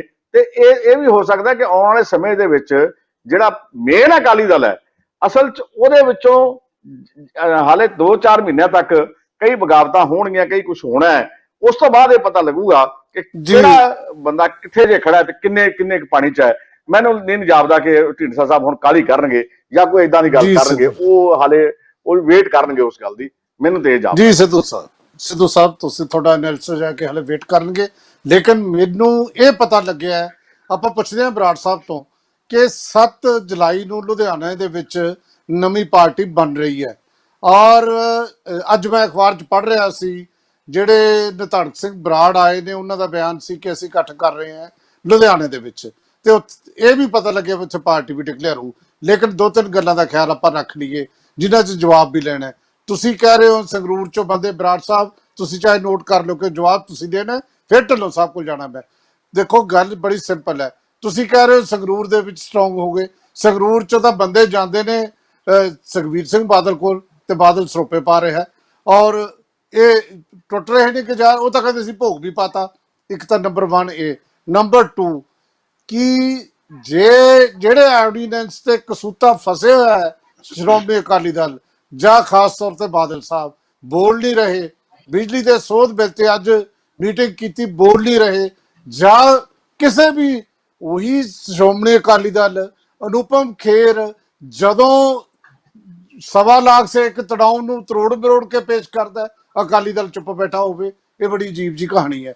ਤੋ ਇਹ ਸਾਰੇ ਦੇ ਵਿੱਚ ਜੇ ਤਾਂ ਢੀਂਡਸਾ ਸਾਹਿਬ ਇੱਥੇ ਬੋਲਦੇ ਨੇ, ਭਾਰਤੀ ਜਨਤਾ ਪਾਰਟੀ ਦੇ ਖਿਲਾਫ ਜਾਂਦੇ ਨੇ, ਤਾਂ ਉਹਨਾਂ ਦਾ ਉਹ ਰਸਤਾ ਜਿਹੜਾ ਆਪਾਂ ਸ਼ੁਰੂ ਚ ਸੋਚ ਰਹੇ ਸੀ, ਬਹੁਤ ਵਾਰ ਡਿਸਕਸ਼ਨ ਚ ਆਇਆ ਕਿ ਹੋ ਸਕਦਾ ਹੁਣ ਅਕਾਲੀ ਦਲ ਨਾਲੋਂ ਤਰਜੀਹ ਦੇਣ ਉਹ ਢੀਂਡਸਾ ਸਾਹਿਬ ਨੂੰ। ਇੱਕ ਤਾਂ ਇਹ ਵੱਡਾ ਇਸ਼ੂ ਹੈ ਜਿਹੜਾ ਸਿੱਧੂ ਸਾਹਿਬ ਨੇ ਉਠਾਇਆ। ਦੂਜਾ ਬਰਾੜ ਸਾਹਿਬ ਇਹ ਵੀ ਹੈ ਕਿ ਜੇ ਟਕਸਾਲੀਆਂ ਨਾਲ ਜਾਂਦੇ ਨੇ ਤਾਂ ਹਿੰਦੂ ਵੋਟ ਦੀ ਵੀ ਵੱਡੀ ਪ੍ਰੋਬਲਮ ਆ ਸਕਦੀ ਹੈ। ਇਹ ਸਾਰੀਆਂ ਗੱਲਾਂ ਬਾਰੇ ਤੁਹਾਡਾ ਕੀ ਖਿਆਲ ਹੈ? ਵਾਲੀਆ ਸਾਹਿਬ ਦੇਖੋ, ਗੱਲ ਤਾਂ ਇਹ ਹੈ ਕਿ ਮੈਂ ਸ਼ੁਰੂ ਤੋਂ ਜਿਹੜੀ ਗੱਲ ਕੀਤੀ ਹੈ, ਥੋੜਾ ਜਿਹਾ ਆਪਣਾ ਫਰਕ ਕੀ ਹੈ। ਢੀਂਡਸਾ ਸਾਹਿਬ ਦਾ ਜਿਹੜਾ ਕਨਸੈਪਟ ਹੈ ਉਹ ਹੈਗਾ ਸਾਰੇ ਅਕਾਲੀ ਇਕੱਠੇ ਕਰਨੇ। ਨੰਬਰ 1 ਜਿਹੜਾ ਪਹਿਲਾ ਮੈਂ ਤੁਹਾਨੂੰ ਪਿਛਲੀ ਵਾਰੀ ਬੇਨਤੀ ਕੀਤੀ ਸੀ, ਜਿਹੜੀ 7 ਜੁਲਾਈ ਨੂੰ ਮੀਟਿੰਗ ਹੋ ਰਹੀ ਹੈ ਲੁਧਿਆਣੇ 'ਚ, ਵਰਕਰ ਮੀਟਿੰਗ ਹੈ, ਜਿਹੜੇ ਢੀਂਡਸਾ ਸਾਹਿਬ ਦੇ ਸਮਰਥਕ ਸਾਡੇ ਵਰਗੇ ਨਾਲ ਨੇ ਔਰ ਜਿਨ੍ਹਾਂ ਨੇ ਜੁਆਇਨ ਕੀਤਾ ਹੈ, ਜੋ ਟਕਸਾਲੀਆਂ ਨਾਲ ਢੀਂਡਸਾ ਸਾਹਿਬ ਦੀ ਗੱਲ ਹੋਈ ਹੈ ਉਹ ਸਾਰੀ ਸਾਨੂੰ ਦੱਸਣਗੇ ਉੱਥੇ, ਕਿਉਂਕਿ ਹਜੇ ਸਾਨੂੰ ਨਹੀਂ ਪਤਾ, ਸਾਡੀ ਮੁਲਾਕਾਤ ਨਹੀਂ ਹੋਈ ਵੀ ਅਸਲ ਗੱਲਾਂ ਬਾਤਾਂ ਇਹਨਾਂ ਦੀਆਂ ਕੀ ਹੋਈਆਂ ਨੇ। ਇੰਨਾ ਹੀ ਪਤਾ ਲੱਗਿਆ ਅਖਬਾਰਾਂ 'ਚ ਪੜ੍ਹ ਕੇ ਜਾਂ ਇੱਧਰ ਉੱਧਰ ਇਨਫੋਰਮੇਸ਼ਨ ਕਿ ਉਹਨਾਂ ਨੂੰ ਪ੍ਰਧਾਨਗੀ ਆਫਰ ਕੀਤੀ ਹੈ, ਕਿਹੜੀਆਂ ਸ਼ਰਤਾਂ ਤੇ ਕੀਤੀ ਹੈ, ਕੀ ਕੀਤਾ ਉਹ ਢੀਂਡਸਾ ਸਾਹਿਬ ਦੱਸਣਗੇ। ਮੈਂ ਸਭ ਤੋਂ ਪਹਿਲਾਂ ਤਾਂ ਸਰਦਾਰ ਰਣਜੀਤ ਸਿੰਘ ਬ੍ਰਹਮਪੁਰਾ ਦੀ ਬਹੁਤ ਇੱਜ਼ਤ ਕਰਦਾ, ਬੜੇ ਸਿਆਣੇ ਢੀਂਡਸਾ ਸਾਹਿਬ ਦੇ ਸਮਕਾਲੀ ਨੇ, ਪੁਰਾਣੇ ਲੀਡਰ ਨੇ। ਮੈਂ ਬੇਨਤੀ ਕਰਦਾ ਕਿ ਆਪਾਂ ਨੂੰ ਢੀਂਡਸਾ ਸਾਹਿਬ ਦੇ ਬ੍ਰਹਮਪੁਰਾ ਸਾਹਿਬ ਨੂੰ ਅੱਗੇ ਲੱਗ ਕੇ ਦੋਨਾਂ ਲੀਡਰਾਂ ਨੂੰ, ਮੈਂ ਸਮਝਦਾ ਅਕਾਲੀ ਦਲ ਨੂੰ ਰਿਵਾਈਵ ਕਰਨਾ ਚਾਹੀਦਾ। ਸਾਡੀ ਇਹੀ ਇੱਛਾ ਸਾਰਿਆਂ ਦੀ, ਵਰਕਰਾਂ ਦੀ, ਔਰ ਇਹੀ ਢੀਂਡਸਾ ਸਾਹਿਬ ਨੇ ਸਾਰੇ ਵਰਕਰਾਂ ਮੂਹਰੇ ਗੱਲ ਰੱਖਣੀ ਹੈ 7 ਜੁਲਾਈ ਨੂੰ, ਵੀ ਵਰਕਰ ਦੱਸਣ ਵੀ ਇਹਦਾ ਹੁਣ ਕੀ ਫੈਸਲਾ ਕੀਤਾ ਜਾਵੇ, ਵੀ ਆਹ ਸਥਿਤੀ ਬਣੀ ਹੋਈ ਹੈ। ਇੱਛਾ ਇਹੀ ਹੈ, ਨਿਸ਼ਾਨਾ ਇਹੀ ਹੈ ਕਿ ਇੱਕ ਵਿਧਾਨ, ਇੱਕ ਸੰਵਿਧਾਨ, ਇੱਕ ਨਿਸ਼ਾਨ ਤੇ ਇੱਕ ਪ੍ਰਧਾਨ, ਇਹਦੇ ਤਹਿਤ ਸ਼੍ਰੋਮਣੀ ਅਕਾਲੀ ਦਲ ਨੂੰ ਇਕੱਠਾ ਕੀਤਾ ਜਾਵੇ। ਜਿਹੜੀਆਂ ਅਗਲੀਆਂ ਗੱਲਾਂ ਨੇ, ਜਿਵੇਂ ਸਿੱਧੂ ਸਾਹਿਬ ਨੇ ਬਹੁਤ ਡਿਟੇਲ 'ਚ ਗੱਲ ਕੀਤੀ ਹੈ ਔਰ ਬੜੀ ਪੋਜ਼ਿਟਿਵ ਇਹਨਾਂ ਦੀ ਜਿਹੜੀ ਇਹਨਾਂ ਦਾ ਵਿਸ਼ਲੇਸ਼ਣ ਹੈ, ਮੈਂ ਇਹਨਾਂ ਨਾਲ ਕਾਫੀ ਹੱਦ ਤੱਕ ਸਹਿਮਤ ਹਾਂ ਕਿ ਢੀਂਡਸਾ ਸਾਹਿਬ ਬਹੁਤ ਹੀ ਮੈਚਿਓਰ ਔਰ ਕੂਲ ਕਿਸਮ ਦੇ ਬੰਦੇ ਨੇ, ਆਪਾਂ ਨੂੰ ਸਾਰਿਆਂ ਨੂੰ ਪਤਾ ਹੈ। ਉਹ ਕਿਸੇ ਗੱਲ ਤੋਂ ਪ੍ਰਵੋਕ ਹੋਣ ਵਾਲੇ ਨਹੀਂ। ਸਾਨੂੰ ਹਜੇ ਵੀ ਆਸ ਹੈ ਕਿ ਸਾਡੇ ਟਕਸਾਲੀ ਵੀਰ, ਕਿਉਂਕਿ ਉਹਨਾਂ ਦੇ ਮਨਾਂ 'ਚ ਵੀ ਦਰਦ ਹੈ ਸ਼੍ਰੋਮਣੀ ਅਕਾਲੀ ਦਲ ਦਾ, ਵਿੱਚੋਂ ਹੁੰਦੇ ਨੇ ਕੋਈ ਮੇਰੇ ਵਰਗੇ ਇਕੱਲੇ ਕਹਿ ਰਹੇ ਜਿਹੜੇ ਕਹਿ ਦਿੰਦੇ ਨੇ ਐ ਨਹੀਂ ਐ ਕਰ ਲਓ, ਐ ਨਹੀਂ ਐ ਕਰ ਲਓ, ਜਿਨ੍ਹਾਂ ਨੂੰ ਆਪਦੀ ਕੁਰਸੀ ਖੁਸ਼ਦੀ ਲੱਗਦੀ ਹੁੰਦੀ ਹੈ। ਅਦਰਵਾਈਜ਼ ਬ੍ਰਹਮਪੁਰਾ ਸਾਹਿਬ ਮੇਰਾ ਖਿਆਲ ਹੈ ਸੋਚਣਗੇ ਇਸ ਗੱਲ ਤੇ ਕਿ ਆਪਾਂ ਜੇ ਸ਼੍ਰੋਮਣੀ ਅਕਾਲੀ ਦਲ ਇੱਕ ਬਣਾ ਕੇ ਚੱਲੀਏ ਤਾਂ ਲੜਾਈ ਆਪਾਂ ਜ਼ਿਆਦਾ ਵਧੀਆ ਤਰੀਕੇ ਨਾਲ ਲੜ ਸਕਦੇ। ਸੋ ਇਸ ਕਰਕੇ ਪਹਿਲੀ ਗੱਲ ਤਾਂ ਇਹ, ਜਿਹੜੀ ਦੂਜਾ ਤੁਸੀਂ ਸਵਾਲ ਕਰਿਆ ਸੀ ਬਾਦਲ ਦਲ ਵਾਲਿਆਂ ਦਾ ਵੀ ਇੱਥੋਂ ਬੰਦੇ ਲਿਜਾਂਦੇ ਨੇ, ਜਿਹੜੇ ਉਹ ਬੰਦੇ ਲਿਜਾ ਰਹੇ ਨੇ ਉਹ ਪਹਿਲਾਂ ਹੀ ਉਹਨਾਂ ਦੇ ਨਾਲ ਨੇ, ਬੜੀ ਦੇਰ ਦੇ ਸਾਨੂੰ ਛੱਡਿਆ ਹੈ ਉਹਨਾਂ ਨੇ, ਢੀਂਡਸਾ ਸਾਹਿਬ ਨਾਲ ਜਾਂ ਪਰਮਿੰਦਰ ਸਿੰਘ ਨਾਲ ਨਾਰਾਜ਼ ਹੋਏ ਨੇ, ਔਰ ਕਦੇ ਉਹਨਾਂ ਨੂੰ ਪਿਛਲੇ 6-8 ਮਹੀਨਿਆਂ ਤੋਂ ਕਦੇ ਕੋਠੀ 'ਚ ਨਹੀਂ ਸੀ ਦੇਖਿਆ। ਢੀਂਡਸਾ ਸਾਹਿਬ ਦੀ ਰੈਲੀ ਹੋਈ ਹੈ, ਜਿੰਨੇ ਬੰਦੇ ਵੀ ਗਏ ਨੇ, ਮੈਨੂੰ ਨਹੀਂ ਪਤਾ ਡਿਟੇਲ 'ਚ ਕਿੰਨੇ ਬੰਦੇ ਗਏ ਨੇ, ਜਿੰਨੀ ਸਾਡੇ ਕੋਲ ਰਿਪੋਰਟ ਆਈ ਹੈ, ਕੋਈ ਵੀ ਬੰਦਾ ਰੈਲੀ 'ਚ ਨਹੀਂ ਸੀ ਉਹਨਾਂ 'ਚੋਂ। ਆਲਰੇਡੀ ਬਾਦਲ ਦਲ ਨਾਲ ਤੁਰੇ ਹੋਏ ਨੇ ਜਿਹੜੇ ਲੋਕਲ ਲੀਡਰ ਨੇ, ਜਿਹੜੇ ਸੰਗਰੂਰ ਦੇ, ਸਿਰਫ ਉਹ ਸੁਖਬੀਰ ਸਿੰਘ ਬਾਦਲ ਕੋਲ ਦੇ ਨੰਬਰ ਬਣਾ ਰਹੇ ਨੇ, ਅਸੀਂ ਕੰਮ ਕਰ ਰਹੇ ਹਾਂ, ਐਕਟੀਵਿਟੀ ਹੋ ਰਹੀ ਹੈ ਤੇ ਢੀਂਡਸਾ ਗਰੁੱਪ ਦੇ ਅਸੀਂ ਬੰਦੇ ਤੋੜ ਰਹੇ ਹਾਂ। ਉਹ ਇੰਨੀ ਗੱਲ ਹੈ। ਸੰਗਰੂਰ ਜ਼ਿਲ੍ਹਾ ਦਾ ਕੱਲਾ ਕੱਲਾ ਜਿਹੜਾ ਵਰਕਰ ਹੈ, ਜਿਹੜਾ ਪੰਥ ਦਰਦੀ ਹੈ, ਅਕਾਲੀ ਦਲ ਦਾ ਦਰਦੀ ਹੈ, ਉਹ ਅੱਜ ਸਰਦਾਰ ਸੁਖਦੇਵ ਸਿੰਘ ਢੀਂਡਸਾ ਨਾਲ ਕੰਧ ਬਣ ਕੇ ਖੜਾ ਹੈ। ਮੈਂ ਇੰਨੀ ਤੁਹਾਨੂੰ ਦੱਸਣਾ ਚਾਹੁੰਦਾ। ਖੇਤੀ ਆਰਡੀਨੈਂਸ ਤੇ ਕੀ ਸਟੈਂਡ ਹੈ ਢੀਂਡਸਾ ਗਰੁੱਪ ਦਾ? ਦੇਖੋ ਜੀ, ਖੇਤੀ ਆਰਡੀਨੈਂਸ ਤੇ ਢੀਂਡਸਾ ਸਾਹਿਬ ਨੇ ਦੋ ਗੱਲਾਂ ਬੜੀਆਂ ਸਪਸ਼ਟ ਕੀਤੀਆਂ। ਇੱਕ ਤਾਂ ਜਿਹੜਾ ਫੈਡਰਲ ਢਾਂਚੇ ਨੂੰ ਛੇੜਿਆ ਜਾ ਰਿਹਾ ਹੈ, ਉਹਦੇ ਢੀਂਡਸਾ ਸਾਹਿਬ ਨੇ ਬੜਾ ਸਖਤੀ ਨਾਲ ਕਿਹਾ ਕਿ ਅਸੀਂ ਜਿਹੜਾ ਫੈਡਰਲ ਸਟਰਕਚਰ ਦੇ ਹੱਕ 'ਚ ਹਾਂ, ਇਹਦੇ ਨਾਲ ਫੈਡਰਲ ਸਟਰਕਚਰ ਦਾ ਜਿਹੜਾ ਲਾਅ ਹੈ ਉਹ ਵਾਇਲੇਟ ਹੁੰਦਾ, ਕਿਉਂਕਿ ਜਿਹੜਾ ਐਗਰੀਕਲਚਰ ਸਟੇਟ ਸਬਜੈਕਟ ਹੈ ਉਹ ਸੈਂਟਰਲ ਸਬਜੈਕਟ ਨਹੀਂ ਹੈ। ਪਹਿਲਾਂ ਇਹਨਾਂ ਨੇ ਐਜੂਕੇਸ਼ਨ ਔਰ ਹੈਲਥ ਨੈਸ਼ਨਲ ਸਬਜੈਕਟ ਬਣਾ ਲਏ, ਔਰ ਇਹੀ ਸ਼੍ਰੋਮਣੀ ਅਕਾਲੀ ਦਲ ਦਾ ਢੀਂਡਸਾ ਗਰੁੱਪ ਦਾ ਇੱਥੇ ਸਟੈਂਡ ਹੈ ਵੀ ਇਹ ਜਿਹੜਾ ਕਿਸਾਨ ਨੇ, ਕਿਸਾਨਾਂ ਨੂੰ ਜਿਹੜਾ ਹੈਗਾ ਆਰਡੀਨੈਂਸ ਬਿਲਕੁਲ ਨੁਕਸਾਨ 'ਚ ਹੈ। ਕਾਰਪੋਰੇਟ ਜਿਹੜਾ ਕਲਚਰ ਹੈ ਉਹ ਇੱਥੇ ਆ ਰਿਹਾ ਹੈ, ਕੰਟਰੈਕਟ ਐਗਰੀਕਲਚਰ ਸ਼ੁਰੂ ਹੋਣੀ ਹੈ। ਮੈਂ ਸਮਝਦਾ ਬੜਾ ਮਾਰੂ ਆ, ਰੋਕਣਾ ਚਾਹੀਦਾ, ਭਾਵੇਂ ਉਹ ਧਰਨੇ ਮਾਰ ਕੇ ਰੋਕਿਆ ਜਾਵੇ, ਭਾਵੇਂ ਉਹ ਜਿਵੇਂ ਮਰਜ਼ੀ ਵਿਰੋਧ ਕਰਕੇ ਰੋਕਿਆ ਜਾਵੇ। ਢੀਂਡਸਾ ਸਾਹਿਬ ਪੰਜਾਬ ਦੇ ਕਿਸਾਨਾਂ ਦੇ ਨਾਲ ਨੇ। ਜੀ ਜੀ, ਮਨਿੰਦਰਪਾਲ ਬਰਾੜ ਸਾਹਿਬ, ਥੈਂਕ ਯੂ। ਢਿੱਲੋਂ ਸਾਹਿਬ, ਹੁਣ ਮੇਰਾ ਖਿਆਲ ਹੈ ਕਿ ਜਿਹੜਾ ਇਹ ਮੇਰਾ ਸਵਾਲ ਇਸ ਸੰਦਰਭ 'ਚ ਸੀ, ਅੱਜ ਆਮ ਆਦਮੀ ਪਾਰਟੀ ਦੇ ਤੀਜੇ ਬਦਲ ਨੂੰ ਅਸੀਂ ਡਿਸਕਸ ਕਰਦੇ ਰਹਿੰਦੇ ਆ, ਉਹਦੀ ਬਜਾਏ ਅਸੀਂ ਇਹ ਸੋਚ ਰਹੇ ਸੀ ਕਿ ਜਿਹੜੀ ਇਹ ਸਰਗਰਮੀ ਸ਼ੁਰੂ ਹੋਈ ਹੈ, ਇਹਦੇ ਬਾਰੇ ਵਿਰੋਧੀ ਧਿਰ ਜਿਵੇਂ ਤਾਰਾ ਸਿੰਘ ਸੰਧੂ ਹੋਰਾਂ ਨੇ ਆਪਣਾ ਐਂਗਲ ਸਪਸ਼ਟ ਕਰਤਾ, ਆਮ ਆਦਮੀ ਪਾਰਟੀ ਕੀ ਸੋਚ ਰਹੀ ਹੈ?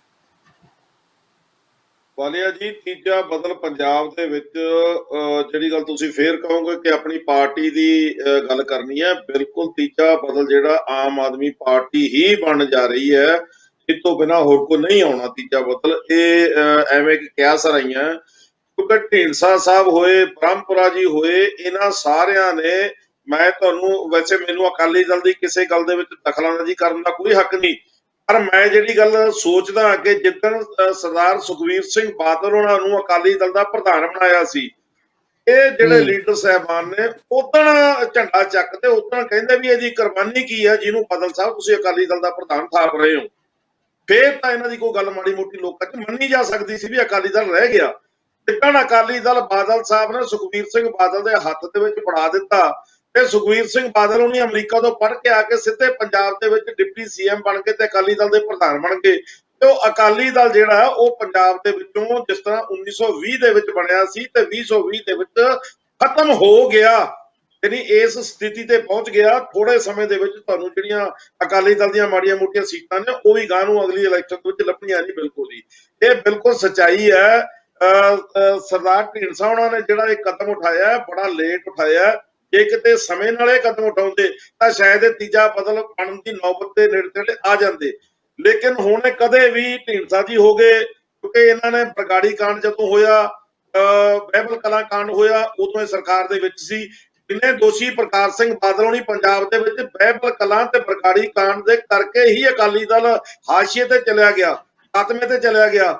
ਉਦੋਂ ਢੀਂਡਸਾ ਜੀ, ਬ੍ਰਹਮਪੁਰਾ ਜੀ ਸਾਰੇ ਹੀ ਅਕਾਲੀ ਦਲ ਦੀ ਸਰਕਾਰ ਦੇ ਵਿੱਚ ਸ਼ਾਮਲ ਸੀਗੇ, ਇਹ ਵੀ ਉਨੇ ਹੀ ਦੋਸ਼ੀ ਨੇ, ਇਹਨਾਂ ਤੇ ਵੀ ਉਨੇ ਹੀ ਦੋਸ਼ ਲੱਗਦੇ ਨੇ ਜਿੰਨੇ ਪ੍ਰਕਾਸ਼ ਸਿੰਘ ਬਾਦਲ ਦੀ ਪਾਰਟੀ ਅਕਾਲੀ ਦਲ ਖਤਮ ਹੋਣ ਤੇ ਦੋਸ਼ ਨੇ, ਉਨੇ ਹੀ ਇਹਨਾਂ ਨੇਤਾਵਾਂ ਤੇ ਵੀ ਦੋਸ਼ ਨੇ। ਸੋ ਮੈਨੂੰ ਨਹੀਂ ਲੱਗਦਾ ਕਿ ਪੰਜਾਬ ਦੇ ਵਿੱਚ ਕਿਸੇ ਅਕਾਲੀ ਦਲ ਦੀ ਕੋਈ ਹੋਂਦ ਜਿਹੜੀ ਆ ਉਹ ਅਗਾਂਹ ਨੂੰ ਰਹਿ ਜਾਊਗੀ, ਇਹਨਾਂ ਦੀ ਹੋਂਦ ਨਹੀਂ ਆਉਣੀ। ਇਹ ਤਾਂ ਕਿਆ ਸਰਾਈਆਂ ਨੇ, ਅੰਦਾਜ਼ੇ ਨੇ ਆਪਣੇ ਆਪਣੇ ਲਾਉਂਦੇ ਨੇ, ਉਹ ਲਾਉਣ ਦੇ ਹਰੇਕ ਨੂੰ ਅਧਿਕਾਰ ਹੈ, ਕਹਿਣ ਦਾ ਵੀ ਅਧਿਕਾਰ ਹੈ, ਹਰੇਕ ਪਾਰਟੀ ਨੂੰ ਅੱਗੇ ਆਉਣ ਦਾ ਅਧਿਕਾਰ ਹੈ, ਲੇਕਿਨ ਵਕਤੋਂ ਖੁੰਝੀ ਟੂਮਣੀ ਤੇ ਗਾਵੇ ਆਲ ਪਤਾਲ ਸਮਾਂ ਇਹਨਾਂ ਨੇ ਸੰਭਾਲਿਆ ਨਹੀਂ। ਉਦੋਂ ਕਿਤੇ ਗੱਲ ਕਰਦੇ ਤਾਂ ਇਹਨਾਂ ਦੇ ਹੱਥ ਕੁਝ ਲੱਗ ਜਾਂਦਾ, ਲੇਕਿਨ ਹੁਣ ਜੇ ਟਕਸਾਲੀ ਅਕਾਲੀ ਦਲ ਹੋਵੇ ਜਾਂ ਕੋਈ ਨਵਾਂ ਅਕਾਲੀ ਦਲ ਬਣ ਜਾਵੇ, ਇਹਨਾਂ ਦੀ ਪੰਜਾਬ ਦੇ ਵਿੱਚ ਤਾਲ ਨਹੀਂ ਗਲਣੀ ਕੋਈ ਵੀ, ਕਿਉਂਕਿ ਸਮੇਂ ਦੇ ਨਾਲ ਇਹਨਾਂ ਨੇ ਲੋਕਾਂ ਦੇ ਹੱਕ ਤੇ ਸਿੱਖ ਕੌਮ ਦੇ ਹੱਕ ਦੇ ਵਿੱਚ ਖੜੇ ਨਹੀਂ ਹੋਏ। ਕਦੇ ਸਮਾਂ ਹੁੰਦਾ ਸੀ ਕਿ ਸ਼੍ਰੋਮਣੀ ਅਕਾਲੀ ਦਲ ਸਿੱਖਾਂ ਦੀ ਨੁਮਾਇੰਦਾ ਪਾਰਟੀ ਸੀ, ਅਕਾਲੀ ਦਲ ਜਿਹੜੀ ਸੀ ਕਿਸਾਨਾਂ ਦੀ ਨੁਮਾਇੰਦਾ ਪਾਰਟੀ ਸੀ। ਅਜੇ ਵੀ ਲੋਕ ਜਿਹੜੇ ਸਿਆਣੀ ਉਮਰ ਦੇ ਲੋਕ ਨੇ ਪਿੰਡਾਂ ਦੇ ਵਿੱਚ ਅਸੀਂ ਜਾਂਦੇ ਹਾਂ, ਅਜੇ ਵੀ ਉਹ ਕਹਿੰਦੇ ਨੇ ਕਿ ਬਾਬੇ ਨਾਨਕ ਦੀ ਤੱਕੜੀ ਕਰਕੇ ਜਾਣਦੇ ਨੇ, ਲੇਕਿਨ ਇਹ ਸਾਰਾ ਕੁਝ ਬਰਗਾੜੀ ਕਾਂਡ ਹੋਣ ਤੋਂ ਬਾਅਦ ਲੋਕਾਂ ਦੇ ਮਨਾਂ ਦੇ ਵਿੱਚੋਂ ਜਿਹੜਾ ਉਹ ਵਿਸਰ ਗਿਆ, ਲੋਕਾਂ ਨੇ ਇਹਨਾਂ ਨੂੰ ਵਸਾਰ ਦਿੱਤਾ। ਹੁਣ ਕਿਸੇ ਵੀ ਅਕਾਲੀ ਦਲ ਦੀ ਜਿਹੜੀ ਆ ਪੰਜਾਬ ਦੇ ਵਿੱਚ ਤਾਲ ਨਹੀਂ ਗਲਣਾ। ਜੀ ਜੀ, ਤੁਸੀਂ ਜਿਹੜੀ ਗੱਲ ਕਹੀ ਹੈ ਇਹ ਤੁਹਾਡਾ ਜਿਹੜੀ ਤੁਹਾਡੀ ਪਾਰਟੀ ਦਾ ਐਂਗਲ ਹੈ। ਦਰਸ਼ਨ ਜੀ, ਤੁਸੀਂ ਤਾਂ ਪੱਤਰਕਾਰ ਹੋ, ਨਿਰਪੱਖ ਹੋ, ਜੇ ਆਪਾਂ ਇਸ ਸਾਰੀ ਗੱਲ ਨੂੰ ਦੇਖੀਏ ਤਾਂ ਕਿਹੜਾ ਐਸਾ ਮੁੱਦਾ ਹੈ ਜੇ ਢੀਂਡਸਾ ਸਾਹਿਬ ਨੇ ਕਿਤੇ ਡੋਮੀਨੇਟ ਵੀ ਕਰਨਾ ਹੈ ਤਾਂ ਕਿਹੜਾ ਇਸ਼ੂ ਆ ਉਹਨਾਂ ਕੋਲ ਜਿਹਨੂੰ ਲੈ ਕੇ ਅੱਗੇ ਜਾ ਸਕਣਗੇ? ਵਾਲੀ ਸਾਹਿਬ, ਹਾਲ ਦੀ ਘੜੀ ਤਾਂ ਪੰਜਾਬ ਦੇ ਵਿੱਚ ਕੋਈ ਵੀ ਵੱਡਾ ਮੁੱਦਾ ਨਹੀਂ ਹੈਗਾ, ਸਭ ਤੋਂ ਵੱਡਾ ਕਰੋਨਾ ਹੀ ਹੈ। ਕਰੋਨੇ ਦੇ ਕਾਰਨ ਜਿਹੜੀ ਹੈ ਸਾਡੀ ਸਰਕਾਰ ਵੀ ਯਤਨ ਵੀ ਕਰ ਰਹੀ ਆ, ਪਰ ਇਹਦਾ ਯਤਨਾਂ ਦੇ ਬਾਵਜੂਦ ਹੈਗਾ ਸਰਕਾਰ ਪੂਰੀ ਤਰ੍ਹਾਂ ਕਾਮਯਾਬ ਨਹੀਂ ਹੋ ਰਹੀ, ਤੇ ਉਹਦੇ ਨਾਲ ਨਾਲ ਜਿਹੜੇ ਸਰਕਾਰ ਦੇ ਨੇ ਜਿਹੜੇ ਮੁੱਦੇ ਜਿਹੜੇ ਆਪਣੇ ਵਾਅਦੇ ਕੀਤੇ ਸੀਗੇ ਉਹ ਵੀ ਹਾਲੇ ਤੱਕ ਪੂਰੇ ਨਹੀਂ ਹੋ ਰਹੇ। ਇਸ ਸਮੇਂ ਤੁਸੀਂ ਦੇਖਿਆ ਹੋਊਗਾ ਕਿ ਨਸ਼ੇ ਵੀ ਉਸੇ ਤਰੀਕੇ ਨਾਲ ਚੱਲ ਰਹੇ ਨੇ, ਤੇ ਹੋਰ ਵੀ ਧਾਰਮਿਕ ਮੁੱਦੇ ਨੇ ਜਿਹੜੇ ਤੇ ਜਿਨ੍ਹਾਂ ਨੂੰ ਲੈ ਕੇ ਇਹ ਸਰਕਾਰ ਬਣੀ ਸੀਗੀ, ਉਹ ਹਾਲੇ ਤੱਕ ਉਹ ਜਿਹੜੇ ਦੋਸ਼ੀ ਨੇ ਉਹਨਾਂ ਨੂੰ ਹਾਲੇ ਤੱਕ ਕੈਦਾਂ ਨਹੀਂ ਹੋਈਆਂ ਹੈਗੀਆਂ। ਤੇ ਇਹ ਦੇਖਣਾ ਹੋਊਗਾ ਕਿ ਆਉਣ ਵਾਲੇ ਸਮੇਂ ਦੇ ਵਿੱਚ ਜੇਕਰ ਢੀਂਡਸਾ ਸਾਹਿਬ ਪੂਰੀ ਤਰ੍ਹਾਂ ਸਰਗਰਮ ਹੁੰਦੇ ਨੇ, ਸਿੱਖੀ ਮੁੱਦਿਆਂ ਨੂੰ ਕਿਸ ਪਾਸੇ ਲੈ ਕੇ ਜਾਂਦੇ ਨੇ, ਆਰਥਿਕਤਾ ਨੂੰ, ਆਰਥਿਕ ਮੁੱਦੇ ਕਿਹੜੇ ਲੈ ਕੇ ਜਾਂਦੇ ਨੇ, ਤੇ ਜੇਕਰ ਇਹਨਾਂ ਨੇ ਵੀ ਉਸੇ ਤਰ੍ਹਾਂ ਕੈਪਟਨ ਅਮਰਿੰਦਰ ਸਿੰਘ ਵਾਂਗੂ ਨੇ ਵਾਅਦੇ ਕੀਤੇ ਤੇ ਪੂਰੇ ਨਾ ਕਰਨ ਦੀ ਜਿਹੜੇ ਹੈਗੇ ਆ, ਤੇ ਅਸਲ ਦੇ ਵਿੱਚ ਲੋਕ ਹੁਣ ਧੋਖਾ ਖਾ ਚੁੱਕੇ ਨੇ। ਹੁਣ ਉਹ ਕਿਸੇ ਤੇ ਵੀ ਇਤਬਾਰ ਕਰਨ ਮਤਲਬ ਇਤਬਾਰ ਨਹੀਂ ਕਰਦੇ ਹੈਗੇ, ਤੇ ਇਸ ਗੱਲ ਕਰਕੇ ਇਹਨਾਂ ਨੂੰ ਜਿਹੜੇ ਲੋਕ ਤਾਂ ਹੌਲੀ ਹੌਲੀ ਦੇਖਣਗੇ ਕਿ ਢੀਂਡਸਾ ਸਾਹਿਬ ਕਿੱਧਰ ਜਾ ਰਿਹਾ, ਆਮ ਆਦਮੀ ਪਾਰਟੀ ਕਿੱਧਰ ਨੂੰ ਜਾ ਰਹੀ ਹੈ, ਕਿ ਹੋਰ ਅਕਾਲੀ ਦਲ ਕਿੱਧਰ ਨੂੰ ਜਾ, ਕਾਂਗਰਸ ਕਿੱਧਰ ਨੂੰ ਜਾ ਰਹੀ ਹੈ। ਤੇ ਇਸ ਗੱਲ ਕਰਕੇ ਹਾਲੇ ਕੋਈ ਵੀ ਵੱਡਾ ਮੁੱਦਾ ਸਾਹਮਣੇ ਨਹੀਂ ਹੈਗਾ, ਇਹ ਹੁੰਦਾ ਹੈ ਕਿ ਕੋਈ ਵੀ ਮੁੱਦਾ ਕਿਸੇ ਵੀ ਪਾਰਟੀ ਨੂੰ ਅੱਗੇ ਲੈ ਜਾਂਦਾ ਹੁੰਦਾ ਹੈ, ਪਰ ਹਾਲ ਦੀ ਘੜੀ ਇਹ ਹੈ ਕਿ ਸਾਰੀ ਪਾਰਟੀਆਂ ਜਿਹੜੀਆਂ ਮੁੱਦਾ ਲੈਸ ਹੈ, ਉਹਨਾਂ ਕੋਲ ਮੁੱਦਾ ਹੈ ਹੀ ਨਹੀਂਗਾ ਤੇ ਆਪਣੀ ਆਪਣੀ ਇਹ ਸਿਆਸਤ ਕਰ ਰਹੀਆਂ ਨੇ ਤੇ ਲੋਕ ਦੇਖ ਰਹੇ ਨੇ ਵੀ ਕਿ ਕਿਸ ਪਾਰਟੀ ਦੀ ਵੱਲ ਜਾਣਾ। ਦਰਸ਼ਕ ਜੀ, ਸਿਆਸੀ ਪਾਰਟੀਆਂ ਨੇ ਸਿਆਸਤ ਕਰਨੀ ਹੈ, ਪਰ ਜਿਹੜੀ ਗੱਲ ਤੁਸੀਂ ਕਹੀ ਹੈ ਕਿ ਇੱਕ ਮੁੱਦਾ ਜਿਹੜਾ ਕੋਈ ਇਸ਼ੂ ਹੁੰਦਾ ਹੈ, ਖਾਸ ਤੌਰ ਤੇ ਬੇਅਦਬੀ ਦੇ ਮਾਮਲੇ ਦੇ ਵਿੱਚ ਇਹਨਾਂ ਦਾ ਸਟੈਂਡ, ਜਿਹੜਾ ਖੇਤੀ ਆਰਡੀਨੈਂਸ ਤੇ ਇਹਨਾਂ ਦਾ ਸਟੈਂਡ, ਭਾਰਤੀ ਜਨਤਾ ਪਾਰਟੀ ਜਿਹੜੀ ਹੁਣ ਬਿਜਲੀ ਦਾ ਸੋਧ ਬਿੱਲ ਲੈ ਕੇ ਆਈ ਹੈ, ਇਹ ਕੁਝ ਐਸੇ ਮੁੱਦੇ ਨੇ ਜਿਨ੍ਹਾਂ ਤੇ ਬਹੁਤ ਜ਼ਰੂਰੀ ਸੀ ਇਹ ਆਪਣਾ ਜਿਹੜਾ ਸਟੈਂਡ ਇਹਨਾਂ ਦਾ ਕਲੀਅਰ ਹੁੰਦਾ। ਸਿੱਧੂ ਸਾਹਿਬ, ਗੱਲ ਇਹ ਹੈ ਕਿ ਤੁਹਾਨੂੰ ਦਰਸ਼ਕ ਜੀ ਨੂੰ ਤਾਂ ਲੱਗਦਾ ਹੀ ਨਹੀਂ ਕੋਈ ਮੁੱਦਾ ਹੈ, ਤੇ ਮੈਂ ਸਮਝਦਾ ਭਰੇ ਪਈ ਹੈ, ਐਡੇ ਹਰ ਇੱਕ ਮੁੱਦਾ ਐਡਾ ਇੰਪੋਰਟੈਂਟ ਬਣਿਆ ਪਿਆ ਹੈ। ਖਾਸ ਤੌਰ ਤੇ ਤੁਹਾਨੂੰ ਕੀ ਲੱਗਦਾ ਹੈ 17 ਤੱਕ ਬੇਅਦਬੀ ਦਾ ਮੁੱਦਾ, ਜਿਵੇਂ ਢਿੱਲੋਂ ਸਾਹਿਬ ਨੇ ਕਿਹਾ ਹੈ ਕਿ ਜਾਂ ਇਵਨ ਤੁਸੀਂ ਵੀ ਕਈ ਵਾਰੀ ਕਿਹਾ, ਸੰਧੂ ਸਾਹਿਬ ਨੇ ਵੀ ਕਿਹਾ, ਇੱਕ ਮੌਕਾ ਸੀ ਬੇਅਦਬੀ ਦੇ ਮੁੱਦੇ ਤੇ ਵੱਡਾ ਸਟੈਂਡ ਲਿਆ ਜਾ ਸਕਦਾ ਸੀ। ਇਹ ਸਾਰੀਆਂ 'ਚ ਕੋਈ ਇਸ਼ੂ ਐਸਾ ਹੈ ਢੀਂਡਸਾ ਸਾਹਿਬ ਤੁਹਾਡੀ ਨਿਗਾਹ 'ਚ ਜਿਹਨੂੰ ਉਠਾ ਕੇ ਉਹ ਪਾਵਰ ਵੱਲ ਨੂੰ ਕਦਮ ਵਧਾ ਸਕਣ? ਇਸ ਹਿਸਾਬ 'ਚ ਸਭ ਤੋਂ ਵੱਡਾ ਮੁੱਦਾ ਅੱਜ ਹੈ। ਅੱਜ ਜਿਹੜਾ ਸਭ ਤੋਂ ਸਰਗਰਮ ਮੁੱਦਾ ਹੈ, ਔਰ ਤੁਹਾਨੂੰ ਮੈਂ ਇਹ ਦੱਸ ਦਿਆਂ ਕਿ ਕਿਸਾਨੀ ਦੇ ਵਿੱਚ ਕਿਸਾਨੀ ਇਸ ਗੱਲ ਤੇ ਬੜੀ ਫਿਕਰਮੰਦ ਹੈ। ਖਾਸ ਕਰਕੇ ਸਾਡੇ ਪੰਜਾਬ ਦੀ ਕਿਸਾਨੀ ਇਸ ਕਰਕੇ ਫਿਕਰਮੰਦ ਹੈ ਕਿ ਜੇਕਰ ਸਾਡੇ ਕੋਲ ਬਦਲ ਦੀ ਕੋਈ ਖੇਤੀ ਨਹੀਂ ਹੈ, ਝੋਨਾ ਤੇ ਕਣਕ ਦੀ ਖੇਤੀ ਹੈ, ਜੇਕਰ ਇਹ ਖੇਤੀ ਦੇ ਵਿੱਚ ਇਸ ਤਰ੍ਹਾਂ ਹੀ ਹੋਇਆ ਜਿਵੇਂ ਕਿ ਕਿਹਾ ਜਾ ਰਿਹਾ, ਦੱਸਿਆ ਜਾ ਰਿਹਾ ਹੈ ਕਿ ਕੰਪਨੀਆਂ ਆ ਜਾਣਗੀਆਂ ਤੇ ਉਹ ਫਿਰ ਕੀ ਕਰਨਗੀਆਂ ਵੀ ਕੰਟਰੈਕਟ ਵੀ ਕਰਨੇ ਆ, ਜੇ ਕੰਟਰੈਕਟ ਕਰ ਵੀ ਲੈਣੇ, ਕੰਟਰੈਕਟ ਤੋਂ ਬਾਅਦ ਕੰਟਰੈਕਟ ਉਹਦੇ ਵਿੱਚ ਬੜੀਆਂ ਕਲੌਜ਼ਸ ਹੁੰਦੀਆਂ, ਦਾਣਾ ਕਾਲਾ ਹੋ ਗਿਆ, ਫਲਾਣਾ ਹੋ ਗਿਆ, ਉਹ ਟੁੱਟ ਜਾਣਾ ਹੈ, ਔਰ ਅਲਟੀਮੇਟਲੀ ਜਿਹੜੀ ਆ ਉਹ ਕਿਸਾਨੀ ਜਿਹੜੀ ਹੈ ਬਚਾਉਣੀ ਮੁਸ਼ਕਲ ਹੋ ਜਾਣੀ ਹੈ ਪੰਜਾਬ 'ਚ। ਔਰ ਜਿਹੜੀ ਵੀ ਪਾਰਟੀ ਅੱਜ ਇਸ ਮੁੱਦੇ ਦੇ ਉੱਤੇ ਸਖਤ ਸਟੈਂਡ ਲਊਗੀ, ਸਖਤੀ ਨਾਲ ਸੈਂਟਰ ਨਾਲ ਟੱਕਰ ਲੈਣ ਦੀ ਕੋਸ਼ਿਸ਼ ਕਰੂਗੀ, ਉਹ ਪਾਰਟੀ ਹੀ ਪੰਜਾਬ ਦੇ ਵਿੱਚ ਆਪਣੇ ਪੈਰ ਜਮਾਉਣ 'ਚ ਕਾਮਯਾਬ ਹੋਊਗੀ। ਪਹਿਲੀ ਗੱਲ ਤਾਂ ਮੈਂ ਕਲੀਅਰ ਕੱਟ ਕਰ ਦਿਆਂ, ਜਿਹੜੇ ਮਰਜ਼ੀ ਮੁੱਦੇ ਹੋਰ ਹੋਣ, ਇਸ ਵੇਲੇ ਕਿਸਾਨੀ ਜਿਹੜੀ ਹੈ ਉਹ ਬੜੇ ਵੱਡੇ ਭੰਬਲ ਭੂਸੇ 'ਚ ਹੈ ਔਰ ਬੜੀ ਡਰੀ ਹੋਈ ਹੈ ਕਿ ਯਾਰ ਇਹਦਾ ਬਣੂਗਾ ਕੀ ਤੇ ਹੋਊਗਾ ਕੀ। ਦੂਸਰੀ ਗੱਲ ਦੂਸਰਾ ਮੁੱਦਾ ਜਿਹੜਾ ਹੈਗਾ ਬਰਗਾੜੀ ਵਾਲੇ ਮੁੱਦੇ ਤੇ ਵੀ ਇਹ ਗੱਲ ਕੋਈ ਸ਼ੱਕ ਨਹੀਂ ਹੈ ਕਿ ਸਿੱਖ ਭਾਵਨਾਵਾਂ ਉਹਨਾਂ ਨਾਲ ਜੁੜੀਆਂ ਹੋਈਆਂ ਨੇ। ਉਸ ਦੇ ਉੱਤੇ ਕੰਮ ਬੜਾ ਸਲੋ ਹੋ ਰਿਹਾ, ਬੜਾ ਹੌਲੀ ਹੌਲੀ ਕੰਮ ਹੋ ਰਿਹਾ, ਲੇਕਿਨ ਉਹ ਮੁੱਦਾ ਜਿਹੜਾ ਹੈ ਅਕਾਲੀ ਦਲ ਦੇ ਵਿੱਚ ਰਹਿੰਦਿਆਂ ਹੋਇਆਂ ਮੇਰੇ ਖਿਆਲ 'ਚ ਢੀਂਡਸਾ ਸਾਹਿਬ ਨੇ ਉਦੋਂ ਵੀ ਨਹੀਂ ਚੱਕਿਆ ਤੇ ਹੁਣ ਵੀ ਮੇਰੇ ਖਿਆਲ 'ਚ ਉਹ ਚੱਕਣ 'ਚ ਬਹੁਤੇ ਕਾਮਯਾਬ ਨਹੀਂ ਹੋਏ। ਔਰ ਜੇਕਰ ਇਹ ਮੁੱਦੇ ਨੂੰ ਛੱਡਦੇ ਨੇ ਤਾਂ ਇਹ ਕੁਦਰਤੀ ਗੱਲ ਹੈ, ਇਸ ਗੱਲ ਦਾ ਪ੍ਰਭਾਵ ਪਊਗਾ। ਜਿਹੜੀ ਗੱਲ ਕਿਹਾ ਸੀ ਪਾਰਟੀ ਦੇ ਵਿੱਚ ਰਹਿ ਕੇ ਮੁੱਦਾ ਚੁੱਕਣਾ, ਮੈਂ ਇਹਨੂੰ 1 ਮਿੰਟ ਲਾਉਂਗਾ। ਦੇਖੋ ਕੋਈ ਵੀ ਪਾਰਟੀ ਹੈ, ਅੱਜ ਬੀਜੇਪੀ ਹੈ, ਬੀਜੇਪੀ ਦਾ ਕੋਈ ਵੀ ਲੀਡਰ ਜਿਹੜਾ ਹੈ ਉਹ 2 ਲੀਡਰਾਂ ਦੇ ਖਿਲਾਫ ਬੋਲ ਨਹੀਂ ਸਕਦਾ, ਕੁਝ ਨਹੀਂ ਕਹਿ ਸਕਦਾ। ਉੱਥੇ ਹਾਂ ਯੈਸ ਕਰਨ ਵਾਲੇ ਨੇ ਸਭ ਯੈਸ ਕਰਦੇ ਨੇ। ਉੱਥੇ ਇਦਾਂ ਹੀ ਕਾਂਗਰਸ ਦੇ ਵਿੱਚ ਕਿਸੇ ਜ਼ਮਾਨੇ 'ਚ ਇਦਾਂ ਹੋਇਆ ਕਰਦਾ ਸੀਗਾ। ਇਸ ਤਰ੍ਹਾਂ ਆਮ ਆਦਮੀ ਪਾਰਟੀ 'ਚ ਜਿਹੜਾ ਲੀਡਰ ਵੀ ਉਦੋਂ ਆਮ ਆਦਮੀ ਪਾਰਟੀ ਦੇ ਵਿੱਚ ਬੋਲੇ, ਉਹਨਾਂ ਨੂੰ ਬਾਹਰ ਦਾ ਰਸਤਾ ਦਿਖਾਤਾ ਗਿਆ। ਸੋ ਮੈਂ ਮੰਨਦਾ ਉਸ ਵੇਲੇ ਹੋ ਸਕਦਾ ਢੀਂਡਸਾ ਸਾਹਿਬ ਇਹ ਸੋਚਦੇ ਹੋਣ ਕਿ ਜੇ ਮੈਂ ਅੱਜ ਬੋਲਦਾ ਤਾਂ ਇਹਦਾ ਹੋਊਗਾ, ਪਰ ਮੈਂ ਇਹ ਸਮਝਦਾ ਕਿ ਜਿਹੜਾ ਮੁੱਦੇ ਉਹਨਾਂ ਨੇ ਕਿਸੇ ਵੇਲੇ ਵੀ ਉਠਾਏ ਨੇ, ਇਹੋ ਜਿਹੀ ਗੱਲ ਪਬਲਿਕ ਡੋਮੇਨ 'ਚ ਨਹੀਂ ਗਏ, ਉਹ ਪਬਲਿਕ ਡੋਮੇਨ 'ਚ ਗਏ ਨੇ। ਚਾਹੇ ਉਹ ਜਿੱਦਣ ਅਕਾਲੀ ਦਲ ਹਾਰਿਆ ਸੀਗਾ, ਹਾਰਨ ਤੋਂ ਬਾਅਦ ਜਿਹੜਾ ਢੀਂਡਸਾ ਸਾਹਿਬ ਨੇ ਇਹ ਗੱਲ ਕਹੀ ਸੀ ਕਿ ਪ੍ਰਧਾਨ ਨੂੰ ਅਹੁਦਾ ਛੱਡਣਾ ਚਾਹੀਦਾ, ਇਹ ਗੱਲ ਪਬਲਿਕ ਡੋਮੇਨ 'ਚ ਗਈ ਹੈ ਔਰ ਬੜੀ ਅੱਛੀ ਤਰ੍ਹਾਂ ਗਈ ਹੈ। ਸੋ ਮੈਂ ਸਮਝਦਾ ਕਿ ਹਾਲ ਦੀ ਘੜੀ ਸਾਨੂੰ ਵੇਟ ਐਂਡ ਵਾਚ ਕਰਨਾ ਚਾਹੀਦਾ, ਇਹ ਹਾਲੇ ਬਹੁਤ ਲੰਬਾ ਸਮਾਂ ਲੱਗਦਾ।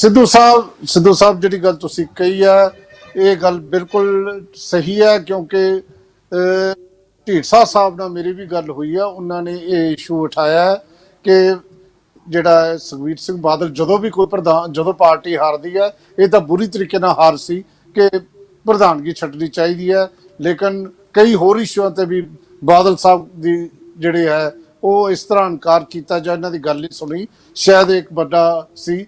ਹੋਰ ਬਹੁਤ ਸਾਰੇ ਮਸਲੇ ਨੇ, ਜਦੋਂ ਅੰਦਰੋਂ ਆਪਾਂ ਦੇਖੀ ਤੇ ਇਹਨਾਂ ਦੇ ਬਹੁਤ ਸੀਨੀਅਰ ਅਕਾਲੀ ਦਲ ਉਦੋਂ ਇਹ ਕਹਿੰਦੇ ਸੁਣੇ ਗਏ ਕਿ ਜਦੋਂ ਲੋਕ ਸਭਾ 'ਚ ਉਦੋਂ ਸੀਨੀਅਰ ਬੰਦੇ ਬੈਠੇ ਨੇ ਤੇ ਬੀਬਾ ਹਰਸਿਮਰਤ ਉੱਥੇ ਕਿਸ ਤਰੀਕੇ ਨਾਲ ਜਿਹੜੀ ਹੈ ਮਿਨਿਸਟਰ ਬਣਦੀ ਹੈ, ਬਹੁਤ ਸਾਰੇ ਸਵਾਲ ਨੇ। ਇਹ ਅੱਜ ਦਾ ਮੁੱਦਾ ਨਹੀਂ, ਲੇਕਿਨ ਇਹ ਗੱਲ ਜਿਹੜੀ ਹੈ ਵੀ ਕਿਹੜਾ ਮੁੱਦਾ ਲੈ ਕੇ ਜਾਵਾਂਗੇ, ਇੱਕ ਵਾਰ ਫਿਰ ਜਾਵਾਂਗੇ ਅਸੀਂ ਬਰਾੜ ਸਾਹਿਬ ਕੋਲੋਂ। ਉਦੋਂ ਪਹਿਲਾਂ ਮੈਂ ਸੰਧੂ ਸਾਹਿਬ ਤੁਹਾਡੇ ਨਾਲ ਗੱਲ ਕਰਨਾ ਇਸ ਕਰਕੇ ਚਾਹਣਾ ਹੈ ਕਿ ਜੇ ਅਸੀਂ ਸਿੱਧੂ ਸਾਹਿਬ ਦੀ ਗੱਲ ਮੰਨ ਲਈਏ ਫਿਰ ਤਾਂ ਕਾਂਗਰਸ ਨੰਬਰ ਲੈ ਜੂ, ਕੀ ਲੋਕ ਪੁਰਾਣੀਆਂ ਗੱਲਾਂ ਭੁੱਲ ਜਾਣਗੇ ਇਹ ਸਿੱਧੂ ਸਾਹਿਬ ਨੂੰ ਪਤਾ ਹੈ।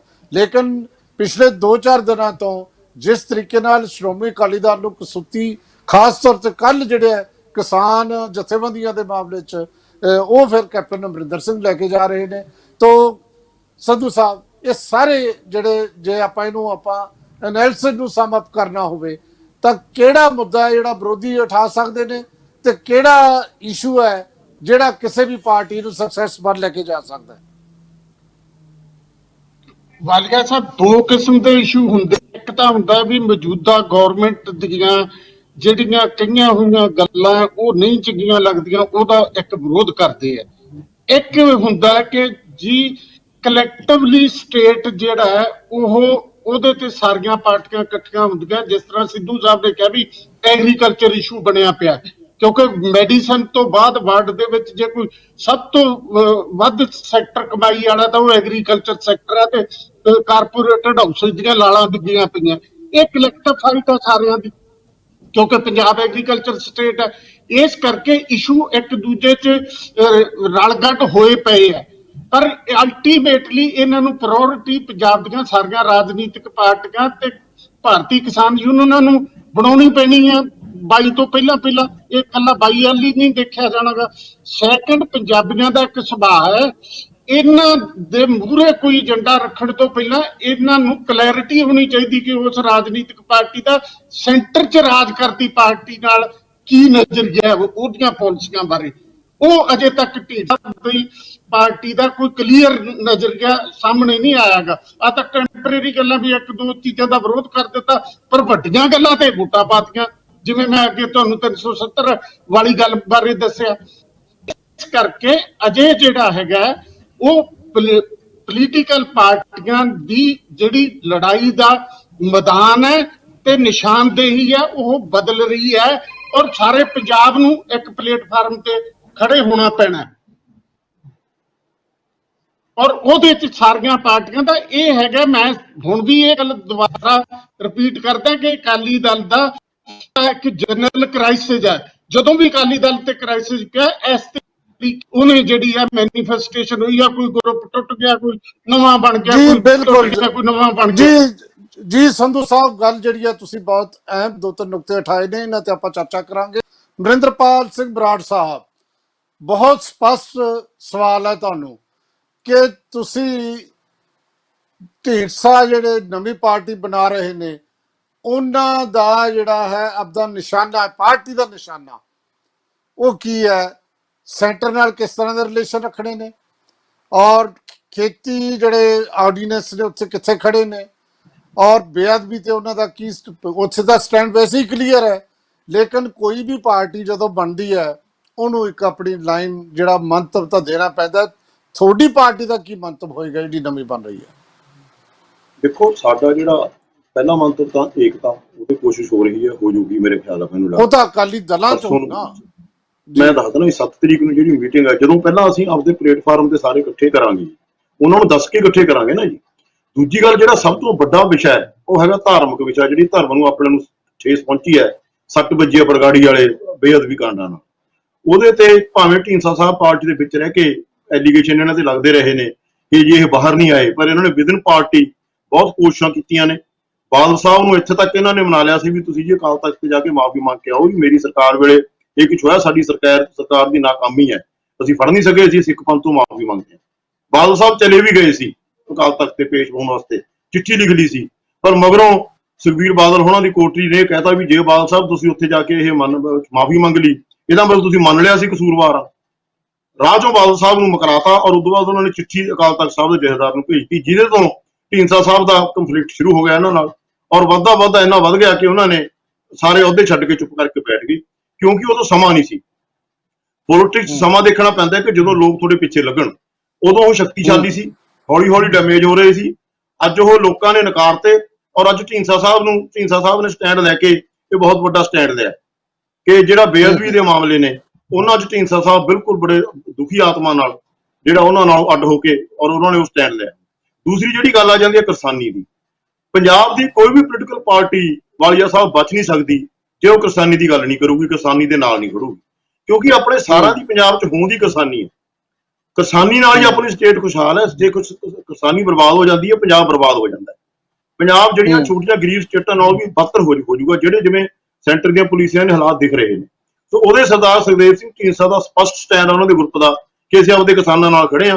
ਬਿਲਕੁਲ ਸੰਧੂ ਸਾਹਿਬ ਨੇ ਵਧੀਆ ਗੱਲ ਕਰੀ ਹੈ ਕਿ ਇੱਕ ਕਲੈਕਟਿਵ ਮਸਲਾ ਹੈ, ਇਹ ਇਕੱਲਾ ਨਾ ਤਾਂ ਕਾਂਗਰਸ ਦਾ ਮਸਲਾ ਹੈ, ਨਾ ਇਕੱਲਾ ਅਕਾਲੀ ਦਲ ਦਾ ਮਸਲਾ ਹੈ ਢੀਂਡਸਾ ਗਰੁੱਪ ਦਾ, ਨਾ ਇਹ ਆਮ ਆਦਮੀ ਦਾ ਇਕੱਲੀ ਦਾ ਮਸਲਾ ਹੈ। ਸਾਰੇ ਇਸ ਉਹਦੇ ਚ ਇਕੱਠੇ ਨੇ। ਸਿਰਫ ਜੇ ਨਹੀਂ ਹੈ ਕੇਵਲ ਤੇ ਕੇਵਲ ਸ਼੍ਰੋਮਣੀ ਅਕਾਲੀ ਦਲ ਬਾਦਲ, ਜਿਹੜੀ ਬਾਦਲ ਕਾਰਪੋਰੇਸ਼ਨ ਕਹੂੰਗਾ ਮੈਂ ਇਹਨੂੰ, ਉਹ ਨਾਲ ਨਹੀਂ ਹੈ ਇਸ ਗੱਲ ਤੇ। ਉਹ ਕਦੇ ਕੁਝ ਕਹਿੰਦੇ ਨੇ, ਕਦੇ ਕੁਝ ਕਹਿੰਦੇ ਨੇ, ਜਦੋਂ ਕਿ ਉਹਨਾਂ ਦਾ ਅਸਲ ਮਕਸਦ ਕੀ ਹੈ ਕਿ ਬੀਬਾ ਬਾਦਲ ਦੀ ਕੁਰਸੀ ਕਿਵੇਂ ਬਚਾ ਸਕੀਏ। ਸੋ ਇਸ ਕਰਕੇ ਇਸ ਮਸਲੇ ਤੇ ਸਾਰੇ ਇਕੱਠੇ ਨੇ। ਕਿਸਾਨੀ ਦੇ ਪੰਜਾਬ ਦੀਆਂ ਸਾਰੀਆਂ ਪੋਲੀਟੀਕਲ ਪਾਰਟੀਆਂ ਮੈਂ ਸਮਝਦਾ ਇਕੱਠੀਆਂ ਨੇ। ਆਲ ਪਾਰਟੀ ਮੀਟਿੰਗ ਸਾਰੀਆਂ ਪਾਰਟੀਆਂ ਨੇ ਭਰੋਸਾ ਦਿਵਾਇਆ ਔਰ ਇਹ ਕਲੈਕਟਿਵਲੀ ਲੜਾਈ ਲੜਨੀ ਚਾਹੀਦੀ ਹੈ। ਮੈਂ ਸਮਝਦਾ ਕਿਸਾਨੀ ਦੀ ਕੋਈ ਕਾਰਨ ਨਹੀਂ ਹੈ ਜੇ ਸਾਰੇ ਪੰਜਾਬ ਦੀਆਂ ਪੋਲੀਟੀਕਲ ਪਾਰਟੀਆਂ ਆਪਦੀ ਹਿਊਮਤ ਛੱਡ ਕੇ, ਆਪਦੇ ਇੰਟਰਸਟ ਛੱਡ ਕੇ, 2022 ਦੀ ਚੋਣ ਛੱਡ ਕੇ ਇਹ ਤਹੀਆ ਕਰਨ ਕਿ ਅਸੀਂ ਸੈਂਟਰ ਨਾਲ ਨੂੰ ਚੈਲੰਜ ਕਰਕੇ ਇਹ ਜਿਹੜੇ ਆਰਡੀਨੈਂਸ ਨੇ ਵਾਪਸ ਕਰਾਉਣੇ ਨੇ। ਕੋਈ ਕਾਰਨ ਨਹੀਂ ਇਹ ਆਰਡੀਨੈਂਸ ਵਾਪਸ ਨਾ ਹੋਣ। ਬਰਾੜ ਦੂਸਰੀ ਗੱਲ ਹੈਗੀ- ਸਾਹਿਬ, ਬਰਾੜ ਸਾਹਿਬ, ਇੱਕ ਤੁਸੀਂ ਆਪ ਹੀ ਗੱਲ ਕੀਤੀ ਹੈ, ਇੱਕ ਵਿੱਚ ਤੁਹਾਨੂੰ ਟੋਕਣਾ ਪੈ ਰਿਹਾ ਹੈ। ਆਲ ਪਾਰਟੀ ਮੀਟਿੰਗ ਦੇ ਵਿੱਚ ਕਿਹੜੀ ਪਾਰਟੀ ਵੱਲੋਂ ਸ਼ਾਮਲ ਹੋਏ ਸੀ ਢੀਂਡਸਾ ਸਾਹਿਬ? ਨਹੀਂ ਜੀ, ਢੀਂਡਸਾ ਸਾਹਿਬ ਨੂੰ ਬੁਲਾਇਆ ਗਿਆ being senior leader, as a leader ਬੁਲਾਇਆ ਗਿਆ। ਜ਼ਰੂਰੀ ਹੁੰਦਾ ਵੀ ਪਾਰਟੀ ਨੂੰ ਬੁਲਾਉਣਾ ਹੈ ਜੀ। ਤੁਸੀਂ ਗੱਲ ਨਹੀਂ ਸਮਝਦੇ ਜੀ। ਇੱਕ ਵੱਡੇ ਸੈਕਸ਼ਨ ਨੂੰ ਰਿਪਰੈਜ਼ੈਂਟ ਤਾਂ ਕਰਦੇ ਨੇ ਨਾ ਉਹ। ਚਲੋ ਠੀਕ ਹੈ, ਪਾਰਟੀ ਨਹੀਂ ਬਣਾਈ, ਕਿਉਂ ਨਹੀਂ ਬਣਾਈ? ਕਿਉਂਕਿ ਆਪੋ ਤਾਂ ਆਪਣੀ ਪਾਰਟੀ ਨਹੀਂ ਸੀ ਬਣਾਉਣਾ ਚਾਹੁੰਦੇ। ਉਹ ਚਾਹੁੰਦੇ ਸੀ ਵੀ ਮੈਂ ਸਭ ਨੂੰ ਇਕੱਠੇ ਕਰਕੇ ਇੱਕ ਪਾਰਟੀ ਬਣਾਵਾਂ, ਤਾਂ ਨਹੀਂ ਪਾਰਟੀ ਬਣਾਈ। ਪਰ ਕਾਂਗਰਸ ਨੇ ਉਹਨਾਂ ਨੂੰ, ਸਰਕਾਰ ਨੇ ਉਹਨਾਂ ਨੂੰ ਐਕਨੋਲਜ ਕਰਕੇ ਬੁਲਾਇਆ ਨਾ, ਕਿਉਂਕਿ ਯੂਨੀਅਨ ਮਿਨਿਸਟਰ ਰਹੇ ਨੇ, ਇਹਨਾਂ ਚ ਪੰਜਾਬ ਚ ਮੰਤਰੀ ਰਹੇ ਨੇ, ਇੰਨੇ ਚਿਰ ਦੇ MP ਰਹੇ, ਚੱਲੇ ਆ ਰਹੇ ਨੇ। ਇਹ ਦੇਖ ਕੇ ਉਹਨਾਂ ਨੂੰ ਕਾਂਗਰਸ ਨੇ ਬੁਲਾਇਆ ਨਾ। ਇਹ ਗੱਲ ਮੈਂ ਨਹੀਂ ਕਹਿ ਰਿਹਾ, ਸੁਖਬੀਰ ਸਿੰਘ ਬਾਦਲ ਨੇ ਉੱਥੇ ਆਬਜੈਕਸ਼ਨ ਕੀਤਾ ਸੀ। ਨਹੀਂ ਜੀ, ਸੁਖਬੀਰ ਸਿੰਘ ਬਾਦਲ ਦਾ ਕੁਝ ਕਹੀ ਜਾਵੇ ਜੀ। ਸੁਖਬੀਰ ਸਿੰਘ ਬਾਦਲ ਦਾ ਕਹੂਗਾ ਜੀ ਵੀ ਉਹਨੂੰ ਤਾਂ ਚਾਹੁੰਦੇ ਸੀ ਬੈਠੇ ਸਾਹਮਣੇ, ਵੀ ਕਿਉਂ ਬੈਠੇ ਨੇ, ਗੱਲ ਸਮਝੋ ਨਾ। ਸੁਖਬੀਰ ਸਿੰਘ ਬਾਦਲ ਦਾ ਭੋਗ ਪਾ ਗਿਆ ਸੀ ਇੱਥੇ ਸਰਦਾਰ ਸੁਖਦੇਵ ਸਿੰਘ ਢੀਂਡਸਾ ਤੇ ਪਰਮਿੰਦਰ ਸਿੰਘ ਢੀਂਡਸਾ ਦਾ। ਕੀ ਲੋਕਾਂ ਨੇ ਉਹ ਭੋਗ ਮੰਨ ਲਿਆ? ਲੋਕਾਂ ਨੇ ਸੰਗਰੂਰ ਦੀ ਉਦੋਂ ਦੁੱਗਣੀ ਰੈਲੀ ਕਰਕੇ ਜਵਾਬ ਦੇਤਾ ਉਹਨੂੰ, ਸੁਖਬੀਰ ਸਿੰਘ ਬਾਦਲ ਨੂੰ। ਸੋ ਸੁਖਬੀਰ ਸਿੰਘ ਬਾਦਲ ਦਾ ਸਭ ਕੁਝ ਕਹੂਗਾ, ਆਪਾਂ ਉਹਦੇ ਮਗਰ ਇਹ ਗੱਲਾਂ ਤੇ ਨਹੀਂ ਜਾਣਾ। ਲੋਕ ਕੀ ਕਹਿੰਦੇ ਨੇ ਪੰਜਾਬ ਦੇ, ਪਰ ਲੋਕਾਂ ਚ ਇਹ ਵੀ ਲੋਕਾਂ ਚ ਉਤਸ਼ਾਹ ਹੈ। ਹਾਂਜੀ ਹਾਂਜੀ, ਤੁਸੀਂ ਕੋਈ ਹੋਰ ਗੱਲ ਕਹਿਣ ਲੱਗੇ ਸੀ, ਫਿਰ ਮੈਂ ਢਿੱਲੋਂ ਸਾਹਿਬ ਕੋਲ ਜਾਣਾ। ਦੱਸੋ ਜੇ ਤੁਸੀਂ ਕੁਝ। ਮੈਂ ਇਹ ਕਹਿ ਰਿਹਾ ਜੀ ਵੀ ਲੋਕਾਂ ਦਾ ਜਿਹੜਾ ਉਤਸ਼ਾਹ ਹੈ ਉਹ ਢੀਂਡਸਾ, ਸਰਦਾਰ ਢੀਂਡਸਾ ਦੇ ਪਿੱਛੇ ਬਹੁਤ ਨੇ, ਬਹੁਤ ਲੋਕਾਂ ਦੇ ਉਹਨਾਂ ਨੂੰ ਸੁਨੇਹੇ ਆਉਂਦੇ ਨੇ। ਔਰ ਤੁਸੀਂ ਸਾਰੇ ਪੰਜਾਬ 'ਚ ਤਕਰੀਬਨ ਕਿਤੇ ਛੋਟੇ ਕਿਤੇ ਵੱਡੇ ਲੀਡਰ ਜੁਆਇਨ ਕਰ ਰਹੇ ਨੇ ਔਰ ਇਹ ਸਪੀਡ ਦਿਨੋਂ ਦਿਨ ਵੱਧਦੀ ਜਾਣੀ ਹੈ। ਇੱਕ ਸਵਾਲ ਹੋਰ ਕਿ ਜੇ ਸ਼੍ਰੋਮਣੀ ਅਕਾਲੀ ਜਿਵੇਂ ਹਾਲਾਤ ਬਣ ਰਹੇ ਨੇ, ਜੇ ਭਾਰਤੀ ਜਨਤਾ ਪਾਰਟੀ ਜਿਵੇਂ ਜਾਤਾ ਉਹ 53 ਮੰਗ ਰਹੇ ਨੇ, ਹੁਣ ਲਗਾਤਾਰ ਬਿਆਨ ਆ ਰਿਹਾ ਕਿ ਅਸੀਂ 53 ਦੇ ਹਿਸਾਬ ਨਾਲ ਇਲੈਕਸ਼ਨ ਲੜਨੀ ਹੈ, ਉਹ 23-94 ਪੁਰਾਣੀਆਂ ਗੱਲਾਂ ਹੋ ਗਈਆਂ। ਜੇ ਸਮਝੌਤਾ ਟੁੱਟਦਾ ਤਾਂ ਢੀਂਡਸਾ ਸਾਹਿਬ ਨਾਲ ਗੱਲਬਾਤ ਹੋਏਗੀ। ਇਹ ਜੀ ਇਹਦੇ ਬਾਰੇ ਕੁਝ ਨਹੀਂ ਕਿਹਾ ਜਾ ਸਕਦਾ, ਸਮੇਂ ਤੋਂ ਬੜੇ ਸਮੇਂ ਤੋਂ ਪਹਿਲਾਂ ਦੀ ਗੱਲ ਹੈ ਵਾਲੀਆ ਸਾਹਿਬ। ਚਲੋ ਹਜੇ ਉਹ ਸਮਾਂ ਨਹੀਂ ਆਇਆ ਜੀ ਬਿਲਕੁਲ। ਉਹਦਾ ਜਦੋਂ ਸਮਾਂ ਆਊਗਾ ਜੀ, ਦੇਖੋ ਉਹ ਜਦੋਂ ਸਮਾਂ ਆਉਣਾ ਹੈ, ਹੋ ਸਕਦਾ ਹੈ ਆਮ ਆਦਮੀ ਪਾਰਟੀ ਵਾਲੇ ਵੀ ਤੇ ਅਸੀਂ ਵੀ ਸਮਝੌਤਾ ਇਕੱਠੇ ਕਰ ਲਈਏ। ਹੋ ਸਕਦਾ ਦੂਜੀਆਂ ਪਾਰਟੀਆਂ BSP ਹੋਗੀ, ਦੂਜੀਆਂ ਪਾਰਟੀਆਂ ਨਾਲ ਹੋ ਜੇ, ਕਿਉਂਕਿ ਸਾਡਾ ਜਿਹੜਾ ਥਰਡ ਫਰੰਟ, ਅਸੀਂ ਥਰਡ ਫਰੰਟ ਕਿਹਨੂੰ ਕਹਿੰਦੇ ਆ ਕਿ ਕਾਂਗਰਸ ਤੇ ਬਾਦਲਾਂ ਦੇ ਖਿਲਾਫ ਜਿਹੜੀ ਸਾਰੀਆਂ ਧਿਰਾਂ ਇਕੱਠੀਆਂ ਹੋ ਕੇ ਚੋਣ ਲੜਨ, ਤਾਂ ਆਪਾਂ ਪੰਜਾਬ ਦਾ ਭਲਾ ਕਰ ਸਕਦੇ ਆ। ਆਪਦੀ ਹੂਮੇ ਸਾਰੀਆਂ ਪਾਰਟੀਆਂ ਤਿਆਗਣੀ ਚਾਹੀਦੀ ਹੈ।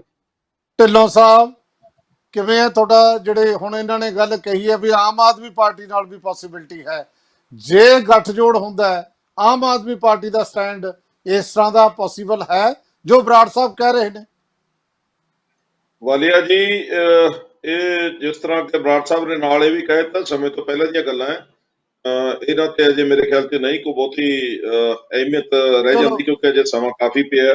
ਲੇਕਿਨ ਮੈਂ ਇੱਕ ਗੱਲ ਤੁਹਾਨੂੰ ਦੱਸਣੀ ਚਾਹੁੰਦਾ ਕਿ BJP ਨਾਲ ਸਮਝੌਤੇ ਵਾਸਤੇ ਸਰ ਸੁਖਦੇਵ ਸਿੰਘ ਢੀਂਡਸਾ ਵੀ ਬਹੁਤ ਉਤਾਵਲੇ ਨੇ। ਅਕਾਲੀ ਦਲ ਜਿੰਨੇ ਵੀ ਨੇ, ਭਾਵੇਂ ਉਹ ਬ੍ਰਹਮਪੁਰਾ ਜੀ ਨੇ, ਭਾਵੇਂ ਉਹ ਸੁਖਦੇਵ ਸਿੰਘ ਢੀਂਡਸਾ ਜੀ ਨੇ, ਇਹਨਾਂ ਦੇ ਵਿੱਚ ਇਸ ਗੱਲ ਦੀ ਦੌੜ ਲੱਗੀ ਹੋਈ ਹੈ ਕਿ ਅਕਾਲੀ ਦਲ ਬਾਦਲ ਨੂੰ ਪਛਾੜ ਕੇ ਕਾਟੋ ਮੈਚ ਚੜ੍ਹਨ ਦੇ ਫਾਰਮੂਲੇ ਅਨੁਸਾਰ BJP ਨਾਲ ਸਮਝੌਤਾ ਅਸੀਂ ਕਰ ਲਈਏ। ਕਿਉਂਕਿ ਸੁਖਦੇਵ ਸਿੰਘ ਢੀਂਡਸਾ ਉਹਨਾਂ ਨੇ ਵੀ ਆ ਕਿਸਾਨੀ ਦੇ ਮੁੱਦੇ ਦੇ ਉੱਤੇ ਬਹੁਤਾ ਤਕੜਾ ਸਟੈਂਡ ਨਹੀਂ ਲਿਆ ਹੈ BJP ਦੇ ਖਿਲਾਫ। ਇਹਨਾਂ ਨੇ ਕੋਈ ਮੋਰਚਾ ਲਾਉਣ ਦੀ ਗੱਲ ਨਹੀਂ ਕੀਤੀ, ਇਹਨਾਂ ਨੇ ਕੋਈ ਤਕੜਾ ਸਟੈਂਡ ਨਹੀਂ ਲਿਆ ਹੈ। ਹਾਲਾਂਕਿ BJP ਨੇ ਕਿਸਾਨੀ ਦੇ ਖਿਲਾਫ ਸ਼ਰੇਆਮ, ਜਿੱਥੇ ਅਕਾਲੀ ਦਲ ਦੋਸ਼ੀ ਹੈ ਉਹਨਾਂ ਤਿੰਨੇ ਆਰਡੀਨੈਂਸਾਂ ਨੂੰ ਪਾਸ ਕਰਾਉਣ ਦੇ ਵਿੱਚ, ਉੱਥੇ ਜਿਹੜੇ ਇਹ ਜਿੰਨੇ ਵੀ ਲੀਡਰ ਨੇ, ਭਾਵੇਂ ਉਹ ਬ੍ਰਹਮਪੁਰਾ ਜੀ ਨੇ, ਭਾਵੇਂ ਉਹ ਟਕਸਾਲੀ ਵਾਲੇ ਬ੍ਰਹਮਪੁਰਾ ਜੀ ਤੇ ਇਹ ਆਪਣੇ ਢੀਂਡਸਾ ਜੀ ਨੇ, ਇਹਨਾਂ ਨੇ ਬੀਜੇਪੀ ਦੇ ਖਿਲਾਫ ਕੋਈ ਐਡਾ ਵੱਡਾ ਸਟੈਂਡ ਨਹੀਂ ਲਿਆ ਵੀ ਬੀਜੇਪੀ ਨੇ ਬਿਲਕੁਲ ਹੀ ਗਲਤ ਕੀਤਾ ਜਾਂ ਕੁਝ ਕੀਤਾ।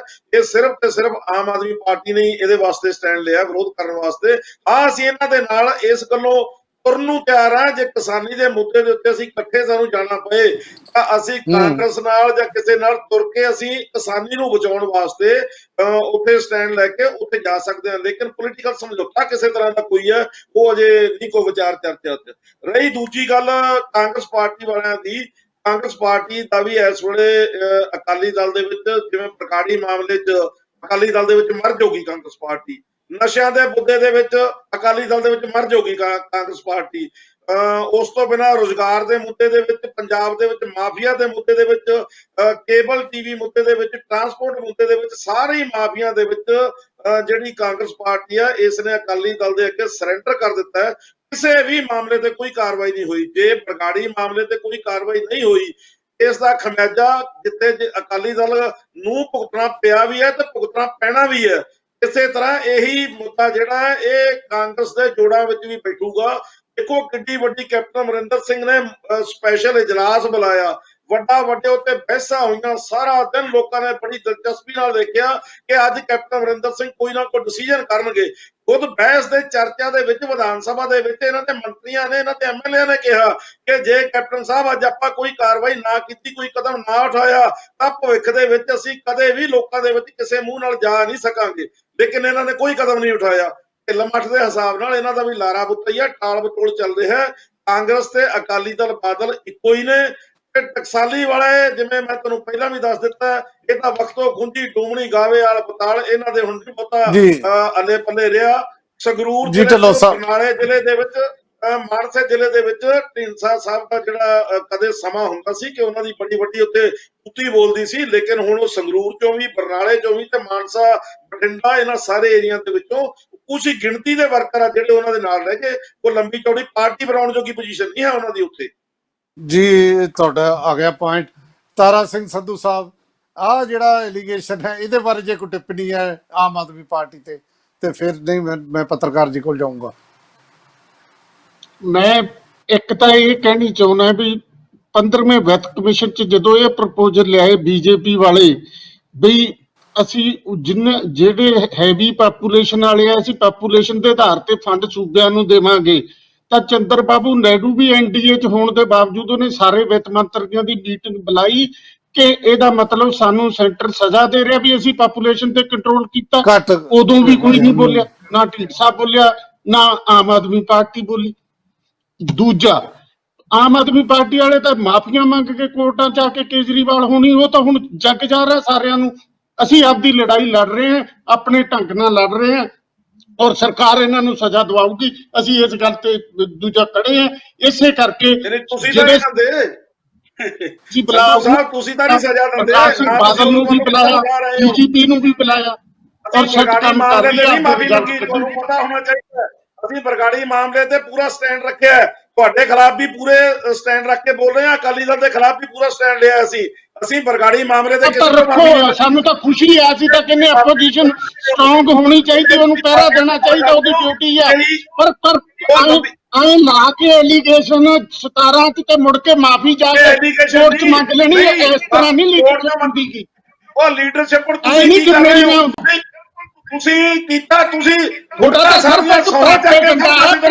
ਕੀ ਹੈ ਆ ਮਾਈਗ੍ਰੇਟਡ ਲੇਬਰ ਤੇ ਪੰਜਾਬ ਤਾਂ 35 ਕਰੋੜ ਰੁਪਇਆ ਖਰਚ ਕੇ ਉਹਨਾਂ ਨੂੰ ਪਹੁੰਚਾਉਂਦਾ। ਤੁਹਾਡਾ ਜਲੂਸ ਨਿਕਲ ਗਿਆ ਦਿੱਲੀ ਦੇ ਵਿੱਚ, ਕੀ ਕੀਤਾ ਤੁਸੀਂ ਮਾਈਗ੍ਰੇਟਡ ਲੇਬਰ ਨੂੰ ਘਰ ਘਰ ਪਹੁੰਚਾਉਣ ਲਈ? ਕਿਉਂ ਕਰਦਿਆ ਮਿਸਿਸ ਸੋਨੀਆ ਗਾਂਧੀ ਦੇ ਕਹਿਣ ਤੇ ਕਿ ਬਿਹਾਰ 'ਚ ਇਲੈਕਸ਼ਨ ਆਉਂਦੀ ਹੈ, ਇਹਨਾਂ ਮਾਈਗ੍ਰੇਟ ਲੇਬਰ ਨੂੰ ਤੁਸੀਂ 35 ਕਰੋੜ ਲਾਓ, ਤੁਸੀਂ 35 ਕਰੋੜ ਲੋਕਾਂ ਨੂੰ ਰੁਜ਼ਗਾਰ ਤੇ ਇੱਥੇ ਕਰੋਨਾ ਦੇ ਸਮੇਂ ਦੇ ਵਿੱਚ ਤੁਸੀਂ ਲੋਕਾਂ ਨੂੰ ਜਾਨਾਂ ਨਹੀਂ ਸੀ ਬਚਾਉਣੀਆਂ ਜਿਹੜੇ ਪੰਜਾਬ ਦੀ ਆਰਥਿਕਤਾ ਦੇ ਵਿੱਚ ਬਹੁਤ ਵੱਡਾ ਯੋਗਦਾਨ ਪਾ ਰਹੇ ਪ੍ਰਵਾਸੀ ਮਜ਼ਦੂਰ, ਚਾਹੇ ਉਹ ਪੰਜਾਬ ਦੀ ਇੰਡਸਟਰੀ 'ਚ ਕੰਮ ਕਰਦੇ ਹੋਣ ਚਾਹੇ ਪੰਜਾਬ ਦੇ ਖੇਤਾਂ 'ਚ ਕੰਮ ਕਰਦੇ ਹੋਣ, ਉਹਨਾਂ ਦੀ ਰਿਸਪੌਂਸਿਬਿਲਟੀ ਨਹੀਂ। ਤੁਸੀਂ ਉਸੇ ਬੀਜੇਪੀ ਦੇ ਪ੍ਰਧਾਨ ਮੰਤਰੀ ਨੂੰ ਤਕਲੀਫ ਕਰਨੀ ਪਈ ਵੀ ਹਾਂ ਪੰਜਾਬ ਦੇ ਵਿੱਚ ਕੰਮ ਹੋਇਆ। ਇਸ ਤਰ੍ਹਾਂ ਨਹੀਂ ਆਪੋਜੀਸ਼ਨ ਹੁੰਦੀ, ਆਪੋਜੀਸ਼ਨ ਹੁੰਦੀ ਆ ਸਾਰੂ ਢੰਗ ਨਾਲ। ਹਾਂ, ਤੁਸੀਂ ਪੰਜਾਬੀਆਂ ਉਹਦੇ ਨਾਲ ਹੁੰਦੀ ਹੈ, ਵਿਰੋਧ ਕਰੋ। ਅਸੀਂ ਆਨੇ ਆਪੋਜੀਸ਼ਨ ਤਕੜੀ ਹੋਵੇ, ਉਹ ਪਹਿਰੇਦਾਰੀ ਕਰੇ, ਹੋਣਾ ਚਾਹੀਦਾ। ਪਰ ਆਈ ਨਹੀਂ ਜੀ। ਵੀ ਨੈਗੇਟਿਵ ਪੋਲਿਟਿਕਸ ਤੇ ਹੀ ਤੁਰੇ ਫਿਰੋ। ਜੀ ਪੰਜਾਬ ਦੇ ਜੀ ਵਿੱਚ ਟੈਕਸ ਵਧਾ ਰਹੇ ਹੋ ਤੁਸੀਂ 370 ਤੇ ਕਿਉਂ ਵੋਟਾਂ ਪਾਈਆਂ ਹੱਕ ਚ? ਤੁਸੀਂ ਮੈਨੂੰ ਦੱਸੋ ਨਾ, ਤੁਸੀਂ 370 ਤੇ ਕੀ ਪਾਣੀਆਂ ਤੇ ਤੁਹਾਡਾ ਕੀ ਸਟੈਂਡ ਹੈ? ਹਰਿਆਣੇ 'ਚ ਹੋ ਰਿਹਾ, ਦਿੱਲੀ 'ਚ ਹੋ ਰਿਹਾ, ਪੰਜਾਬ 'ਚ ਤੁਹਾਡਾ ਹੋ ਰਿਹਾ। ਤੁਹਾਡੀ ਤੁਹਾਡਾ ਕੀ ਵਿਚਾਰ stand ਹੈ? ਰੱਖ ਤੁਸੀਂ ਦੇ ਦੱਸ ਲਓ। ਫਸਟ ਤੂੰ ਤਾਂ ਤੁਸੀਂ ਪਾਣੀਆਂ ਦੇ ਮਾਮਲੇ ਨਾਲ ਕੀ ਪਾਰਟੀ ਹੈ ਵੀ ਇੱਥੇ ਦਾ ਲਾ ਕੇ ਉੱਥੇ ਲਾ ਲਿਆ। ਤੁਸੀਂ ਤੁਹਾਡਾ ਕੋਈ ਕੀ ਸਟੈਂਡ ਵਿਚਾਰ ਹੈ? ਤਾਂ ਤੁਸੀਂ ਰੱਖਦਾ ਦੱਸ ਹੀ ਲਓ, ਨਹੀਂ। ਤੁਸੀਂ ਦੱਸ ਲਓ ਤੁਹਾਡਾ ਕੀ ਸਟੈਂਡ ਹੈ। ਸਾਡੇ ਤਾਂ ਮੁੱਖ ਜੀ। ਮੰਤਰੀ ਨੇ ਪਰਵਾਹ ਨਹੀਂ ਕੀਤੀ, ਪਿਛਲੇ 'ਚ ਹੀ ਲਿਆ ਹੁੰਦਾ ਸੀ ਇਜਲਾਸ 'ਚ ਪਤਾ। ਜੀ ਮੇਰਾ ਤੁਸੀਂ ਤਾਂ ਦੱਸੋ, ਹਰਿਆਣੇ 'ਚ ਕਾਫੀ- ਕੋਈ ਹੋਰ ਕਾਫੀ ਬੋਲਦਾ, ਗੱਲਾਂ। ਦਿੱਲੀ 'ਚ ਕੋਈ ਹੋਰ ਬੋਲਦਾ, ਪੰਜਾਬ 'ਚ ਕੁਝ ਹੋਰ ਬੋਲਦੇ ਆ। ਪਹਿਲਾਂ ਵੱਡੇ ਸੰਧੂ ਵੱਡੇ ਸਾਹਿਬ- ਬੋਰਡ ਲਾ ਕੇ ਵੀ ਇੱਥੇ ਨਸ਼ਿਆਂ ਦੇ ਆ, ਮੁੜ ਕੇ ਉਹਨਾਂ ਤੋਂ ਮਾਫੀ ਮੰਗ ਲਈ। ਸੰਧੂ ਇਹ ਤੁਹਾਡੇ ਸਾਹਿਬ ਸਟੈਂਡ ਹੈ। ਸੰਧੂ ਜਿਹੋ ਸਾਹਿਬ- ਜਿਹੇ ਪ੍ਰੋਸੈਸ ਤੁਸੀਂ ਜਨਮ ਲਿਆ ਸੀ, ਉਹੀ ਪ੍ਰੋਸੈਸ ਤੁਹਾਡਾ ਅੱਜ ਸੰਧੂ ਚੱਲ ਸਾਹਿਬ, ਰਿਹਾ। ਮੇਰੀ ਗੱਲ ਦਾ ਢਿੱਲੋਂ- ਤੁਸੀਂ ਜਵਾਬ ਦਿੱਤਾ, ਤੁਸੀਂ 4 ਮਹੀਨਿਆਂ 'ਚ ਨਸ਼ੇ ਬੰਦ ਕਰਤੇ। ਜੀ ਢਿੱਲੋਂ ਅਸੀਂ ਸਾਹਿਬ ਤਾਂ ਚਲੋ ਲੱਕ ਤੋੜ ਗੱਲ ਕੇ ਹੋ ਗਈ। ਰੱਖਿਆ, ਲੱਕ ਜੀ, ਤੋੜ ਕੇ ਲੱਕ ਤੋੜ ਰੱਖਿਆ, ਰੱਖਿਆ। ਪਰ ਇਹ ਚਲੋ। ਬਿਮਾਰੀ ਇੱਕ ਦਿਨ 'ਚ ਨਹੀਂ ਖਤਮ ਹੁੰਦੀ। ਆ ਚਾਈਨਾ ਦਾ ਪੜ੍ਹ ਲਓ ਹਿਸਟਰੀ, ਓਪੀਅਮ ਵਾਰ ਦੇ ਖਿਲਾਫ ਕਿੰਨੇ ਬਰੇ ਲੜਨਾ ਪਿਆ ਸੀ ਉਹਨਾਂ ਨੂੰ। ਹਾਂ, ਢਿੱਲੋਂ ਸਾਹਿਬ ਗੱਲ ਇਹ 4 ਸਾਲ ਹੋ ਹੈ ਗਏ। ਢਿੱਲੋਂ ਸਾਹਿਬ ਗੱਲ ਸੰਧੂ ਸਾਹਿਬ ਪਲੀਜ਼, ਹੁਣ ਗੱਲ ਹੋ ਗਈ ਹੈ ਕਾਫੀ।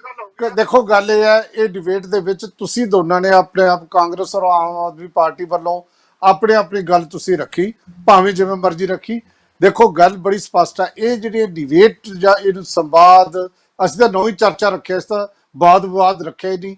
ਇਹ ਜਿਹੜੀ ਡਿਸਕਸ਼ਨ ਹੁੰਦੀ ਹੈ, ਇਹ ਸਿਰਫ ਇਸੇ ਕਰਕੇ ਹੁੰਦੀ ਹੈ ਕਿ ਤੁਸੀਂ ਆਪੋ ਆਪਣੀ ਗੱਲ ਰੱਖ ਸਕੋ, ਆਪਣਾ ਪੁਆਇੰਟ ਆਫ ਵਿਊ ਤੁਸੀਂ ਲੋਕਾਂ ਦੇ ਸਾਹਮਣੇ ਰੱਖੋ। ਲੋਕ ਫੈਸਲਾ ਕਰਨਗੇ ਕੌਣ ਠੀਕ ਹੈ ਕੌਣ ਗਲਤ ਹੈ। ਕੇਜਰੀਵਾਲ ਦਾ ਮਾਫੀ ਮੰਗਣਾ ਗਲਤ ਜਾਂ ਠੀਕ ਲੋਕਾਂ ਨੇ ਦੇਖਣਾ ਹੈ, ਜਾਂ ਕੈਪਟਨ ਅਮਰਿੰਦਰ ਸਿੰਘ ਦਾ ਪਾਣੀਆਂ ਦੇ ਮਸਲੇ ਤੇ ਸਟੈਂਡ ਹੈ, ਉਹ ਲੋਕਾਂ ਨੇ ਦੇਖਣਾ ਹੈ ਕਿ ਹੁਣ ਕੀ ਸਟੈਂਡ ਲਿਆ ਜਾ ਰਿਹਾ। ਹੁਣ ਫੇਰ ਵਿਧਾਨ ਸਭਾ ਦਾ ਸੈਸ਼ਨ ਬੁਲਾਇਆ ਜਾ ਰਿਹਾ। ਆਮ ਆਦਮੀ ਪਾਰਟੀ ਨੇ ਖੁਦ ਮੰਗਿਆ ਸੀ ਕਿ ਜਿਹੜਾ ਸਭਾ ਦਾ ਸੈਸ਼ਨ ਬੁਲਾਓ। ਇਹ ਖੇਤੀ ਆਰਡੀਨੈਂਸ ਜਿਹੜਾ ਜਿਹਦੀ ਅੱਜ ਮੀਟਿੰਗ ਹੋਈ ਹੈ, ਪ੍ਰਪੋਜ਼ ਜਿਹੜਾ ਬਿਜਲੀ ਬਿੱਲ ਹੈ, ਬਹੁਤ ਸਾਰੀਆਂ ਗੱਲਾਂ ਨੇ ਜਿਨ੍ਹਾਂ ਤੇ ਤੁਸੀਂ ਸਭ ਨੇ ਚਰਚਾ ਕੀਤੀ ਹੈ। ਔਰ ਮੈਨੂੰ ਲੱਗਦਾ ਹੈ ਕਿ ਜਦੋਂ ਤੁਸੀਂ ਇਹ ਕਰਦੇ ਹੋ, ਇਹ ਚਰਚਾ ਫਿਰ ਆਮ ਲੋਕਾਂ 'ਚ ਜਾਂਦੀ ਹੈ, ਸੱਥਾਂ 'ਚ ਜਾਂਦੀ ਹੈ, ਫਿਰ ਲੋਕ ਗੱਲਾਂ ਕਰਦੇ ਨੇ, ਸੈਰਾਂ ਤੇ ਗੱਲਾਂ ਕਰਦੇ ਨੇ। ਅਕਸਰ ਸਵੇਰ ਦੀ ਸੈਰ ਤੇ ਮੈਨੂੰ ਵੀ ਲੋਕ ਮਿਲਦੇ ਨੇ ਕਿ ਦੱਸਦੇ ਨੇ ਫਿਰ ਵੀ ਕਿਹਨੇ ਕੀ ਕਿਹਾ, ਉਹਨਾਂ ਦਾ ਸਟੈਂਡ ਬਿਲਕੁਲ ਠੀਕ ਸੀ, ਉਹਨਾਂ ਦਾ ਗਲਤ ਸੀ। ਇਸ ਤਰ੍ਹਾਂ ਫਿਰ ਪਬਲਿਕ ਓਪੀਨੀਅਨ ਬਣਦਾ। ਇਹੀ ਇੱਕ ਲੋਕਤੰਤਰ ਦੀ ਖੂਬਸੂਰਤੀ ਹੁੰਦੀ ਹੈ। ਸਰਦਾਰ ਗੁਰਵਿੰਦਰ ਸਿੰਘ ਢਿੱਲੋਂ ਸਾਹਿਬ, ਡਾਕਟਰ ਤਾਰਾ ਸਿੰਘ ਸੰਧੂ ਸਾਹਿਬ, ਦਰਸ਼ਕ ਜੀ, ਮਨਿੰਦਰਪਾਲ ਸਿੰਘ ਬਰਾੜ ਸਾਹਿਬ ਔਰ ਸਰਦਾਰ ਸਤਪਾਲ ਸਿੰਘ ਸਿੱਧੂ ਸਾਹਿਬ, ਤੁਹਾਡਾ ਬਹੁਤ ਬਹੁਤ ਧੰਨਵਾਦ। ਸੱਚਮੁੱਚ ਅੱਜ ਬਹੁਤ ਵਧੀਆ ਜਿਹੜੀ ਹੈ ਚਰਚਾ ਹੋਈ ਹੈ, ਔਰ ਮੈਨੂੰ ਪੂਰਨ ਆਸ ਹੈ ਜਿਸ ਮਕਸਦ ਨਾਲ ਅਸੀਂ ਇਹ ਚਰਚਾ ਕੀਤੀ ਹੈ, ਉਹ ਮਕਸਦ ਸਾਡਾ ਪੂਰਾ ਹੋਏਗਾ। ਔਰ ਤੁਸੀਂ ਜਿਹੜੇ ਸਾਡੇ ਨਾਲ ਹਰ ਰੋਜ਼ ਇੰਨਾ ਲੰਬਾ ਸਮਾਂ ਚਰਚਾ 'ਚ ਜੁੜਦੇ ਹੋ, ਤੇ ਤੁਹਾਡਾ ਵੀ ਬਹੁਤ ਬਹੁਤ ਧੰਨਵਾਦ। ਕੱਲ ਸਵੇਰੇ ਅੱਜ ਮੈਂ ਤੁਹਾਨੂੰ ਯਾਦ ਕਰਾ ਦਾਂ ਕਿ ਅੱਜ ਕੋਈ ਟੈਕਨੀਕਲ ਕਾਰਨ ਸੀ, ਬਹੁਤ ਸਾਰੇ ਫੋਨ ਆ ਰਹੇ ਨੇ, ਲੇਕਿਨ ਇਹ ਦੱਸਣਾ ਮੇਰਾ ਜ਼ਰੂਰੀ ਹੈ ਕਿ ਅੱਜ ਕੋਈ ਕਾਰਨ ਸੀ, ਇਸ ਕਰਕੇ ਸਵੇਰ ਦਾ ਪ੍ਰੋਗਰਾਮ ਨਹੀਂ ਹੋ ਸਕਿਆ। ਤੇ ਲੇਕਿਨ ਕੱਲ 8:40 ਤੇ ਆਪਾਂ ਮਿਲਣਾ ਔਰ ਖਬਰ ਤੇ ਨਜ਼ਰ ਹਰਜਿੰਦਰ ਵਾਲੀਆ ਸ਼ੋਅ ਦੇ ਵਿੱਚ, ਤੇ ਸ਼ਾਮ ਨੂੰ ਮਿਲਾਂਗੇ ਚਰਚਾ ਪ੍ਰੋਗਰਾਮ 'ਚ। ਤੁਹਾਡਾ ਬਹੁਤ ਬਹੁਤ ਸ਼ੁਕਰੀਆ।